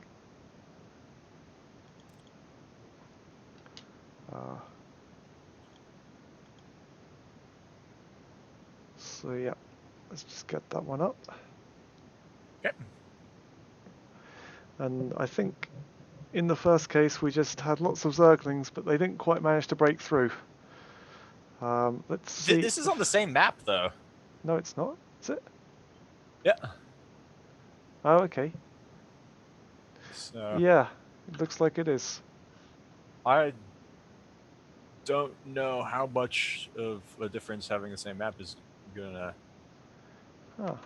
make. It looks. Look at the replay sizes. Something different happens, though. So. Yeah, definitely. It's different replay. Basically, they play one game on red side and one on blue side every time. Although Oh, I'm do not they? sure. Yes, so Okay. it's a different side. But let me just check this. I don't think it is. I remember the Ultralisks marching up to the top left. Yeah, okay. So let's see. You ready to go? Yeah, let's see what happens. Right, going in 3, 2, 1, go. So yes, down on the bottom right we have early aggro, who's our blue Zerg, and the top left, Seabots, are red Protoss. Let's see if Nice, we can nice. find a different result this time. It's going to be a case of seeing if we can get enough. Oh my god, I've forgotten the window again. Sorry, guys. Oops. Oops. It's getting late. But yeah, I think it's just a case of like a lot of the time previously he was sending his Zerglings out and then sending them back. I think if we could just commit to an attack, he might stand a chance of getting it through.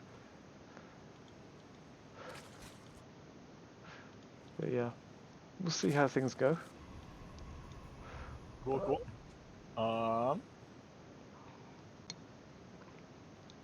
Who knows what's gonna happen? This is anyone's game. Basically, on what happened, first game of the night, which is the same matchup. This could be anyone's game.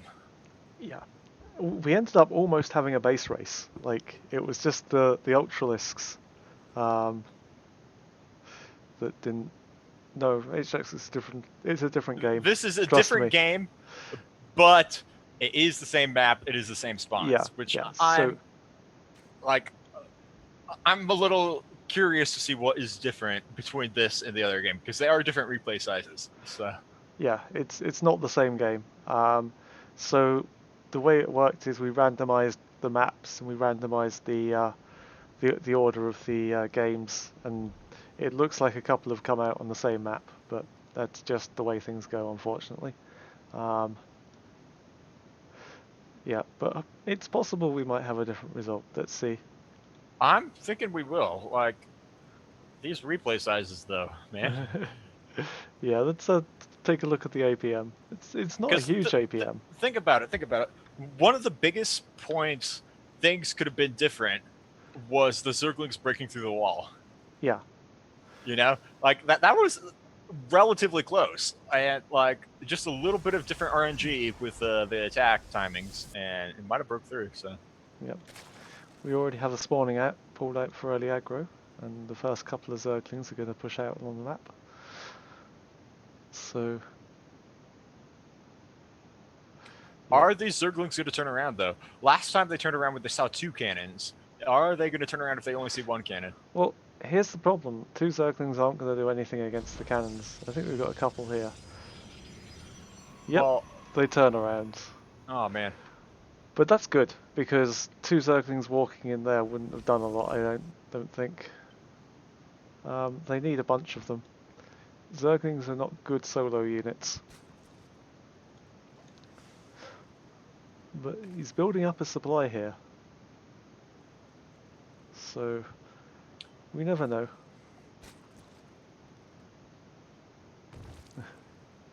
You never Here do we know. go. So 2 cannons are up, thirds on the way. Yep. Burrow. Oh yeah, burrows to deny extra expansions, which as we know, Seabot never takes. So. Well, actually, we have seen him take a couple of extra expansions in the third place, but it's kind of like normally when his natural gets denied. Yeah, exactly. He takes 2 at a time. Yeah. So here we have it. Is this going to be enough to break through? It's The third wait. cannon is not complete yet, so it actually might be. Yeah, it's getting 2 of those cannons are quite low. Oh. But yeah, two cannons got low. If he can get enough Zerglings back in there to have another try at them before they start regenerating or get these shield batteries up, there's a chance. But we'll see. Okay, so we have a couple of Zerglings moving across the map. But he really needs to attack now before these shield batteries start, and I don't think he's going to be in time. Yeah, I don't think so either. I wonder what's going to be different. Are we going to have the same base trade scenario, or is it going to be completely different? I don't know. There are a lot of times when it could have been different in the first game. That base trade with the Ultralisks was very close. It was indeed. Just a little bit better targeting, you know. Yeah. Things could have been different. So he has 4 shield batteries down now. That's going to be very tough to break through.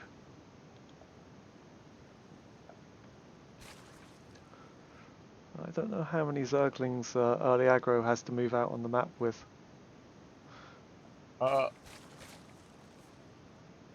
He's going to actually have more Zerglings this time than he did last time. Last time he moved out with 49 Zerglings. He's moving out with less. Yeah. It'd be better off just grouping these Zerglings up a bit better before they march in, really. But yeah, I don't think we're going to be able to see this break through. But it seems to be a slaughter of Zerglings. Yeah, 4 shield batteries, just too much. Although, he's... Yeah, he does get close. Oh, yeah. And he's going to take... oh, man. Could have took down a cannon. Almost. He was close. You just need to wait for one more macro round of Zerglings, and then... Yeah, these Zerglings replenish faster than those shield batteries, I think.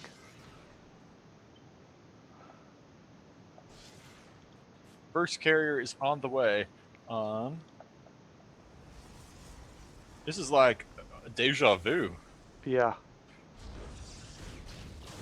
Phoenix is attacking a Overlord in the middle of the map. Yeah, that's going to go down, but... Yeah, it's not going to supply block him, though, so... No. He should be able to get over that fairly easily, as we've got another round of Zerglings coming in. We might be able to break through something this time. We see the shield batteries are empty. Yeah, and the carrier's not out yet. Nope. One might go down here. We might see one. Yep, there's one down. 2 down. 3 down. Oh, close. So he can't rebuild those shield batteries. Those cannons. The shield batteries are in the way. Is this where we see the replays diverge? It's possible. Last time he was definitely able to rebuild those. Well, last time the cannon on the very left went down, and he was able to pull workers out to rebuild cannons. Yeah. This time he hasn't been able to. So if another round of Zerglings come out, he'll be able to take it. Yeah. Nope. Here we go. I think these Zerglings are starting to build up. So come on. He is up to 3 carriers now. So is that going to be enough to stop wave after wave of Zerglings? I don't know. I think interceptors are very good against Zerglings because they're able to hit different targets every time. So, but with enough Zerglings, you can beat anything. That is true. He is at 41 Zerglings. He needs to wait till like 100 or so. Yeah. Because he's going to have one shot. Once he breaks through the wall, the Protoss are going to be able to get through the wall and start rebuilding the cannons. So, yeah. But then, yeah, he's moving out across now. I don't think there's enough there to get through all those interceptors that are going to come out. Worse, what if he does? Like, I don't think he should take down that cannon. No. Like if he does more cannons will pop up. You know, Yeah. like what we need is those ultralisks, Oh and God, yeah. But even then, the Ultralisks will eventually die to the carriers. They'll survive a bit longer, but I don't know if he's got an Ultralisk can. Um, not yet. no. It's infestation pit, and I think ultralisk cavern is on the way. So this could get really interesting. It definitely could. I'm very happy he hasn't managed to replenish the cannons. I mean, just for the sake of seeing how the game's going to be different, you know? Yeah. Yeah, definitely last time he was able to maintain that cannon line a lot better. And I just get the sense at the moment there's no way he can break through there with those so many carriers. 122 Zerglings have gone down this game. So, Yeah. I know, right? Well, there we go. Even That's more. 76 Zerglings. That's getting to the point, but yeah, 6 carriers. So, man, if he had some Banelings, he could do some damage. I mean, if you look at the production, there is some Ultralisks in production now, is there? No, not quite. We do have +2 melee, +2 armor, and kindness plating on the way, though. Yeah, there's lots of upgrades going for him, but no Ultralisks coming out yet. One Ultralisk is coming out now. Yeah. He does not have a lot of gas. He's being really stingy with his gas income. Yeah. He's only... Getting another extractor now. Yeah, that'll help him. But here we go. More Zerglings running in. And Seabot moves out when there is 8 carriers, remember? So, 8th carrier is just about now to pop out. So, will those Ultralisks come out in time? He needs like 8 or 10. Yeah. But he only at the moment has 1. So, there goes all the Zerglings. That is not good. That is his ticket Yeah. back into the game, because if those cannons take out less Zerglings, then he'll be able to. Yeah, but the problem is he's now going to face a race to try and get those Ultralisks across the map before those carriers take everything out. He's not moving with the Ultralisks. No. Those Ultralisks need to get out of the way of those carriers. So else they're going to go down. Oh, one goes down. That other Ultralisk is going down pretty fast. No, the base trade isn't even happening. No, it can't. Because Ultralisks are just going to be slaughtered by the carriers. It's one and only chance to get back to the game. It is, Oh, oh man. early aggro. This is sad. So sorry for you. But yeah. Oh. Dang it, better luck next time. Yeah. I think we can just go a little bit fast forward on this now. I was going to do the same. Yeah, there's nothing early aggro can really do about it. Yeah, we had such high hopes for early aggro, and it was different to last time. It was, he did have more of a chance, I felt, but no. It was slightly different, but he lost all the Zerglings moving out by the carriers. If he could, that was the one way that his the main difference between the 3 plays could have made a difference. Yeah, his one chance was to move around the carriers, wait for the carriers to move out, and then just move all your Zerglings, Ultralisks, and everything into their main base. But unfortunately, that didn't happen.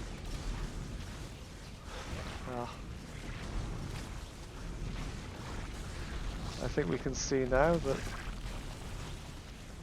this is just going to get cleaned up. 100%. Yep. Carriers do a very efficient job of like just cleaning up. Yeah.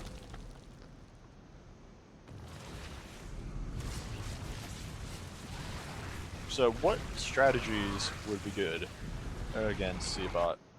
Seems like anything that drops into the main would be pretty good. Yeah, anything that drops into the main. Early rushes that can take out cannons, such as if you can get a couple of immortals out really early, you should be able to break through through the cannon line before there's any carriers come out. Like, I get the sense like if you can get 4 or 5 immortals to come out fast, then that cannon line is just going to be mincemeat, and pretty much everything you own is going to be mincemeat. You could probably get that down before the fleet beacon finishes even, but unfortunately I don't think we got a bot in the tournament that does that. So yeah, it's going to be very difficult, but you know, I think it may come down to that last game between Kagamine and Seabot. All the bot authors seem to be very insistent that their new versions of the bots will beat everything. And Yeah. I know that feeling very well. Okay, so next up we have Three-Way Lover versus Kagamine on Lost and Found. Mm-hmm. Give me a second, I will just record the last match.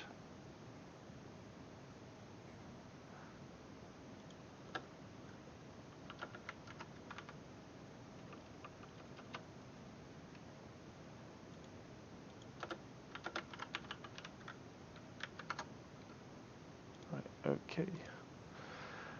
But yeah, so Three-Way Lover I think last time tried to make a proxy in Kagamine's natural and ended up failing, I think, if I remember back Yes. to that one. So it's possible that he might be able to get it up this time. It depends how fast Kagamine can scout, but I know, This seems like a bigger map. yeah, Kagamine does like to take his natural quite early, so we'll see. Anyway, are you ready to go? Yep, I'm ready. Cool. In 3, 2, 1, go. So yes, down on the bottom left-hand corner, we have Kagamine, who's our red Zerg. And the Brood Protoss in the top right-hand corner is Three-Way Lover. So, yeah. And we see H-Jax seems to think that they haven't played yet. Or No. is what Oh, he thinks. okay. I thought I remembered that one, but no. I mean, It's possible. My mind goes blank anyway. Bloody hell. I keep forgetting to turn the window on. it's all Sorry. good. You guys have missed everything. Everything that's happened in this game so far was critical to understanding everything else. Yeah. So, yeah. So we have Three-Way Lover, who's got his this little proxy about to start here. This little cannon contain. This might actually work, because, oh no, Kagamine scouted it already. But no Yeah, I reaction. don't think Kagamine versus Three-Way Lover has happened yet. Okay, that's fine. But there's certainly no reaction to the early pylon here. But we know he scouted it, so yep, he's definitely got it. But yeah, he's going out for a scout into Three-Way Lover's base. He's not going to see a lot there apart from the forge. I'm wondering if Kagamine knows just from seeing a forge whether that's good enough. I mean, he knows cannons are going to be a thing, but where? Yes. And I get the sense that Three-Way Lover just has that a little bit further out. Oh, he's cancelled. He saw the cannons and cancelled his natural. Did he? Yeah. Yeah, he saw that, cancelled it straight off. Wow. I think he's just going to start... He's going immediately into building a spawning pool. And I think he's just going to send out a bunch of Zerglings to try and break this. Yeah. Talk about a reactionary bot. Yeah. A little bit of an overreaction, if you ask me, because I don't think those cannons were anywhere close to where he needed to worry about. Oh, they weren't. But he's been building a Roach Warren as well. Roaches are generally pretty good against cannons. So yeah. Yeah. Nikki's pointing out in chat that yes, he's probably going to go into Ravages. Which is, yeah, pretty much Ravages are the death of cannons. Unless you've got something to back them up. Like if he had a robo building behind this and can chuck in some Stalkers and Immortals, then he'd be in real trouble. That's why you see Prince F follow up his cannon all in. What do you call it? Cannon rush with either Void Rays or Immortals, because Yeah. like the Zerg's going to get to one base, and if you deny the natural, they're going to go one base Roach Ravager. Yeah, yeah, and Maybe even with Nidus. So that's pretty strong. And like, actually, I would love to see a bot Nidus. We haven't got one yet, but that would be so much fun. that's what my girlfriend wants to do for her bot. Yeah. Now that there's a little more friendly programming languages, I think we'll have a Yeah. bit more luck making that. C++ is not a very good. Oh, let's learn C++ and program an AI at the same time type of a language. Yeah. So. Although we do have a oh, there we go. We've got the Ravager coming out. Yep. Canceling a cannon in production, that is nice. Yeah. I wonder what the trigger for that is. Maybe if it's past a certain point and it has low enough health. Yeah, probably. But I think these Ravagers are just going to do fast work of these cannons here. Yeah, I think so too. And but it looks like the three-way lever's following up with the Stargate. Yeah, Stargate's... which is definitely the natural enemy of things that can't shoot up. Yeah, I mean, those biles can shoot for sky units, but then, you know, if you've got decent micro on the sky units, you can avoid those corrosive biles quite well. I don't know if any bot knows how to dodge corrosive biles, though. No. I have doubts on that just yet. But three-way lover isn't taking an expansion. So you need to, like, immediately you know that this cannon rush is going to fail, you really need to start macroing up behind that.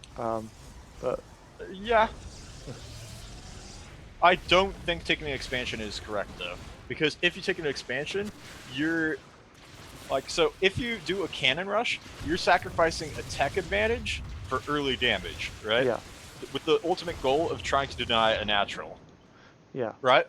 If you expand behind that, then you have no tech to like build units against a guy who has tech that builds army units and is on one base and probably has army units. So if he just pushes across the map while you're expanding, like you're going to be in severe trouble. Yes. Yeah, exactly. But it unless the like... cannons manage to contain him, you know. So. Yeah. I think that's the point of like three-way lovers cannons at the moment. Like, it doesn't seem to be a type of cannon that's going to take anyone out. But we see the push in from Kagamine here. I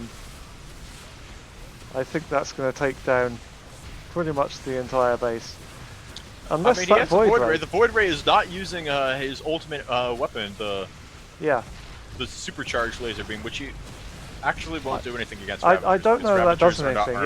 Yeah, they're not armored, so it won't do anything against them. But yeah,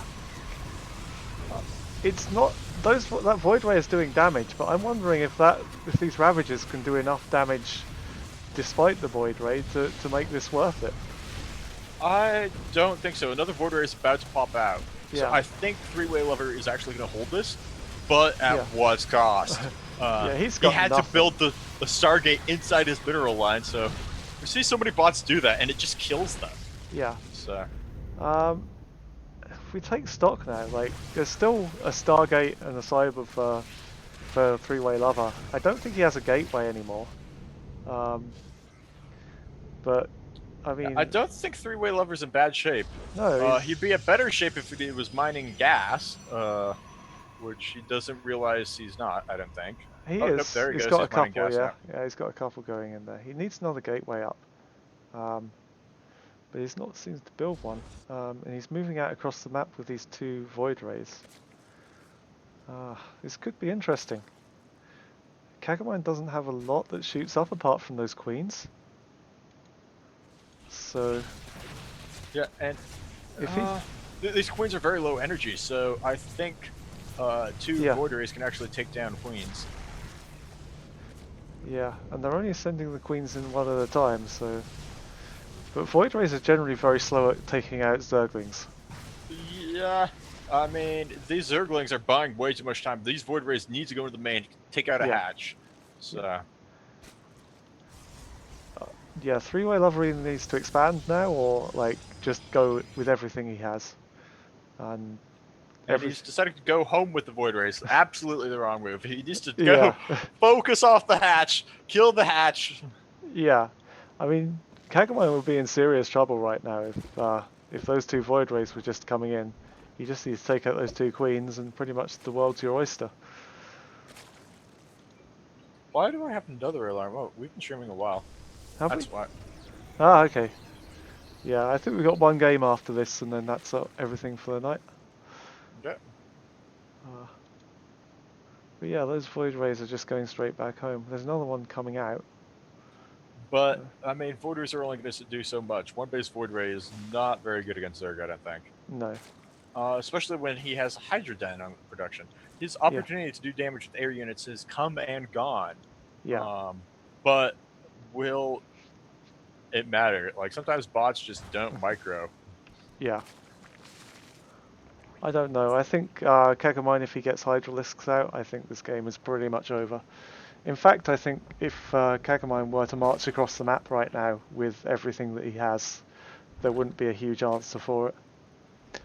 I mean, I think 3 Void Rays and some cannons can hold against 48 Lings. I don't think the Lings that he has right now is going to be enough to take down a base. Void Rays are very slow at taking out things. Yeah, but there's also like 5 cannons there. 4 Yeah. or 5. With shield batteries. We've got a couple of Hydralisks coming out, but they seem to be taken down. They're farming him one at a time. Okay, And one Void Ray is like the dumb member of the family. Yeah. Going the completely wrong way. For This some reason he Void has Ray decided might to use the Mega Beam.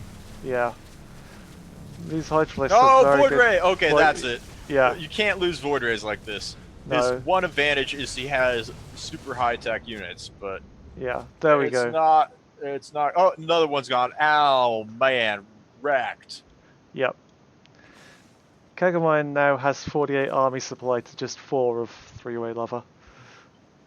I think he should just march across the map and... Yeah, if he marches across the map now, he won't have much of a chance. Yeah. It does look like 3-way lover wants to go into Robotech. Why? I don't know. Like, Immortals can be effective in this situation, but you're pretty much too late on building them. Yeah, I mean, the only things that would be effective is like the Colossus, but Colossus isn't good unless you have the upgrade to it, and you also have a bunch of fodder in front of it. Yeah. Like, what he should be doing is getting a Templar Archives, if anything, to beat Hydras. Yeah. I don't think that would be enough, but... Not against this army. 76 army supply to 4 is... Yeah. Come on, Kagomine. Get some balls. Go across the map. But yeah. I think here we go. It will. I think we probably... Well, I don't know. He's on 2 bases, so... Yeah, he's on 4 bases for Kagomine now. Yeah, that is a significant advantage. Yeah. HX says his balls are coming in the next version. Ah, okay. It's fine, man. We understand. You have to make sure, but... Wow. Okay, so we've got 1 Void Ray, a Zealot, and an Adept. Moving out across the map, I think. Not sure that that's really going to be a lot of help. But we'll see. 4 minutes ago, maybe. Yeah. Actually, this queen might just clean up the whole lot, or not. No. But here comes the attack from Kagomine. And the swarm comes. Adepts are supposed to be good against Zerglings, but... Not 1 against 50. Yeah, quantity is a quality all of its own. Yeah. And he's running away again. 1 Adept was enough to scare him off, apparently. Yeah. I think we see them marching across the map now. Here we go.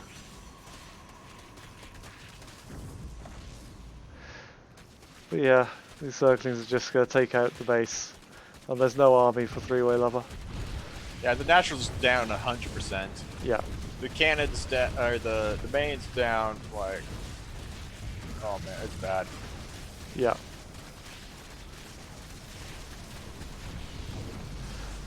That Void Ray looks like it's going to go down pretty soon. I mean, it has some shield batteries, Yeah. but I think that's not going to be enough. Oh, yeah, Yeah. that is a lot of Hydralisks. Yeah. There's no Nothing is going to army. stand in their way. There's no army left for three-way lover at all. I think we need to declare this a win for three-way lover and fast forward. I think so too. Okay. Or win for Kagamine. Yes. Sorry. It's getting late, guys. The Dark Shrine didn't get much done in the end when it goes down. Oh, he has another base. Yeah. Yeah, I think he set this one up down here, so I don't think it's going to last long. Sorry, H-Jax. Yeah. Kagamine will take that one. Alright, let me just note that down. Where are we?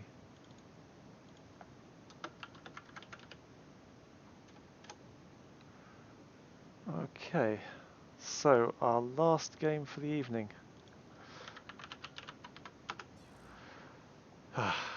It's just gone 2 o'clock for me, so I better make this my last game. Cool. So it should be Madbot against Ramu. Just loading in now.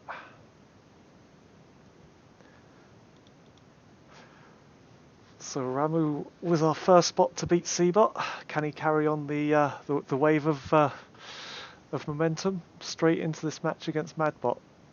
I think he lost the first game, but we'll see.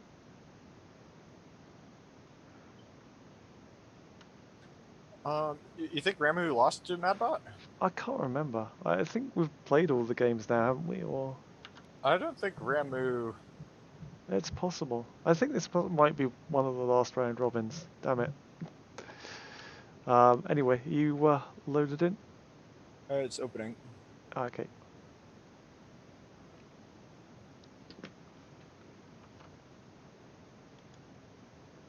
Right. Give me a shout when you're ready. Okay, I'm in. Okay, going in 3, 2, 1, go. So up in the top left is the red Protoss. He is Madbot. And Yes.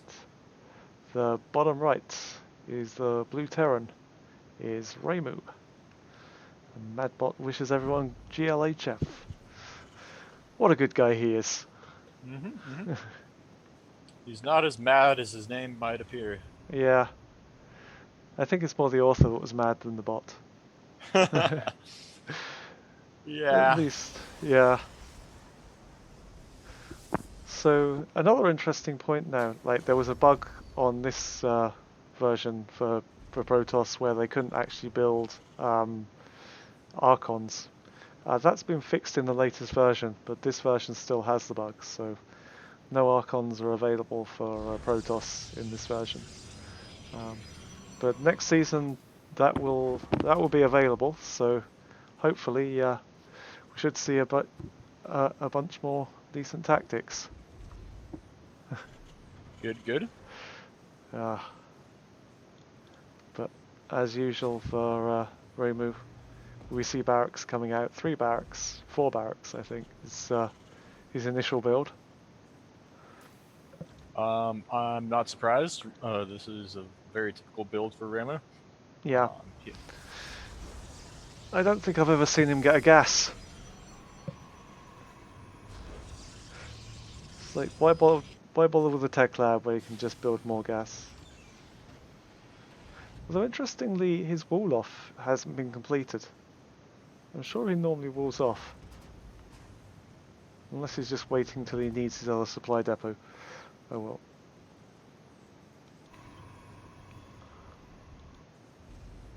Ah, there we go. Full wall off. Denied. Yeah, Poor probe. he normally like just waits in place. Yeah. Maybe it's a race thing, like Yeah. what race he's playing against. Because I know versus Zerg, I tend to wall off a lot faster Yeah. than if I'm against basically any other race. Oh. And there we see the probe going down. He's not going to get a good scout in, but I'm guessing he knows what's coming anyway. I mean, he got to the high ground, so Yeah, should be. I mean, he only saw 2 racks, so yeah, like if yeah. this was an online game on ladder on the human versus human ladder, would it be enough to indicate what he's doing? No. I think you might be slightly behind me on the stream. What time are you on? 2:48. Okay. Is that where you are? Yeah, go. It's fine. I just had to Okay. pause for a couple of seconds. Should be about right now. Wonder how that happens. I don't know. I think it might just be something Time strange going on. fluctuations. Yeah. So it's a long distance between us, man. It's fine. I think time just moves slower for me than it does for you. Time always moves really slow at 20 past 2 in the morning. But yeah, we'll get through. But yeah, it looks like Reimu is going to move out. He has 20 Marines. Looks like that's a good number. And he's building 5 more. Madbot. I mean, 20 Marines is a very good number. Madbot looks like he's got a decent wall off up here with a couple of shield batteries and some adepts and a stalker. And a few more stalkers I don't know on the way. if this is going to be enough to do enough damage No. on the first wave of attack. But if he can break through that wall and get rid of some of those shield batteries, the next wave is going to be a whole lot more powerful. Sorry guys, keep dumping that microphone. That's alright. We've got the Twilight Council in the wall. Yeah, I think these Marines are going to do some amount of damage. Oh, the poor sacrificial Marines get the high ground vision. Those are the ones that you get focused down. Oh, and he lost the high ground vision. Being attacked, marched into a corner. Oh, man. I think Bad Bot might actually take this. Yeah. Well, Ramu is the other thing. Big machine economy. Yeah. Macroing up behind this. So, as he gets more and more bases, more and more Marines will march across the map, and maybe Bad Bot won't have enough. But there's no real damage on anything here apart from a couple of the stalkers. So yeah, I don't see this breaking through anytime soon. I mean, that's what the second base is for. More Marines. About 5 barracks per base, I think, is how it goes. Yeah, I know Rama does like to get a lot of production going. I think last time we counted there was about 13 barracks. Chat has a very good question. How can Madbot move out? I don't think he can. Like, unless those stalkers can blink over. Oh god. Yeah, that's going to be a huge problem. Yeah. Because, like, Ramu's going to get more and more Marines, and once he gets more and more Marines, he's going to be able to break through faster and faster. So I don't know he will. Because the problem is he's not taking any damage through these Marines. The shield batteries is basically able to deal with everything he's getting thrown at him. Well, there's actually a big clump here, so it's possible he might get something. But there's a stalker on the low ground now. Chat is saying that this might take a while. Yeah. Not going to take too long. So. It might actually. I think we're going to be in for quite a long one. I mean, yeah. Like, the big machine economy kicks in faster than you might think. I mean, he does. Dark Templars, though. He does have Dark Templars, but they've got no way of moving out either. They're standing right next to that wall. I think they're trying to get out by the wall? Like, I don't know. You need to get that blink upgrade for the Dark Templars to get them through. But that's not going to happen. Probably not. 24 Marines are moving out. This attack is probably going to do even less than the previous ones, but it's the attacks of the future you got to worry about. Wow. He's at 6 racks right now with another 3 on the way. So And those Marines that were moving out are now moving back. yeah, I think they're just confused. I think it's going to be a big attack coming. Yeah, I think we're just going to see Marines sacrificed into this wall while these these units around here just can't do anything to get out. Okay, I'm going to watch this one, and then if this one doesn't succeed, I'm going to fast forward a little bit because Okay. we might be in for a long game with this one. I mean, I have the different interface, so I actually see how long it's going to be. Okay. We'll have a look at this. Oh wait. Oh God. So some of these units, I guess, are getting out. I think they're the ones that are actually spawned through there for the through the warp gates. Right, I'm gonna go double speed now. Okay. Let's see. But yeah, there's definitely getting more production, and we see Madbot moving out across the map here. But I don't think this move out from Madbot was very well advised.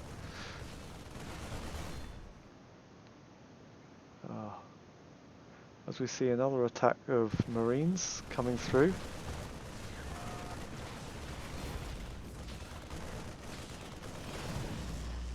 Oh wait. Yeah. Right.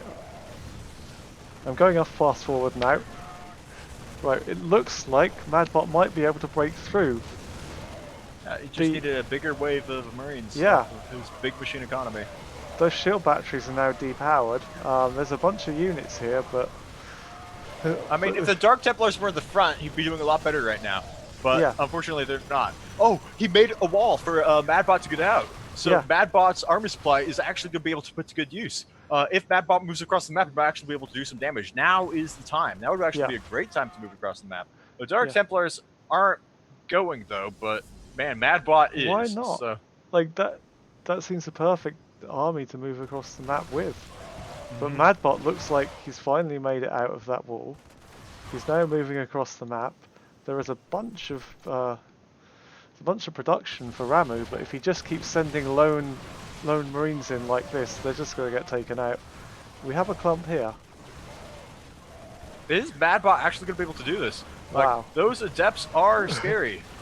And he's only doing damages to shields. So, 22 Marines total. He's going to have to pull the boys. If he pulls the boys, he might have a chance, but with this number of Marines, he might not actually have any chance at all. No, the Marines are just going down too fast. There's no way he's going to be able to hold this. I mean, he can pull the boys. He's already pulled them. He's already pulled them. Man, he opened Pandora's box. He had, like, if he didn't attack with those Marines and just waited another, like, 2 minutes, he could have done some serious damage. Yeah. No. Ramu, why? The Protoss is on top of the production now, so now it's just a matter of time. Yeah. There we go. The worker count from Ramu is going down as well. This is not the result I would have predicted. No. So. Wow. It's quite funny though, because he could have just sat back and like not attacked, and he would have at least had a draw there. You know, so. Or he would eventually figured out how to warp Dark Templars out to the other side. Yeah.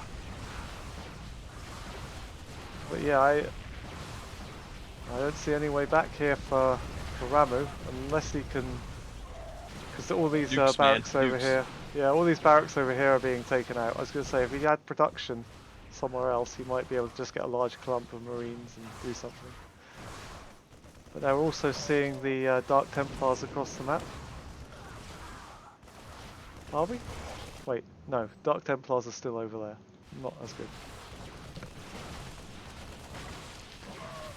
I mean, it doesn't need them though. At the rate things are going, like these Protoss yeah, there's no way that things are gonna do it. The Stalkers and Archons. Archons? Adepts. Stalkers and Archons and Adepts, oh my. Not even Adepts. Not even Archons.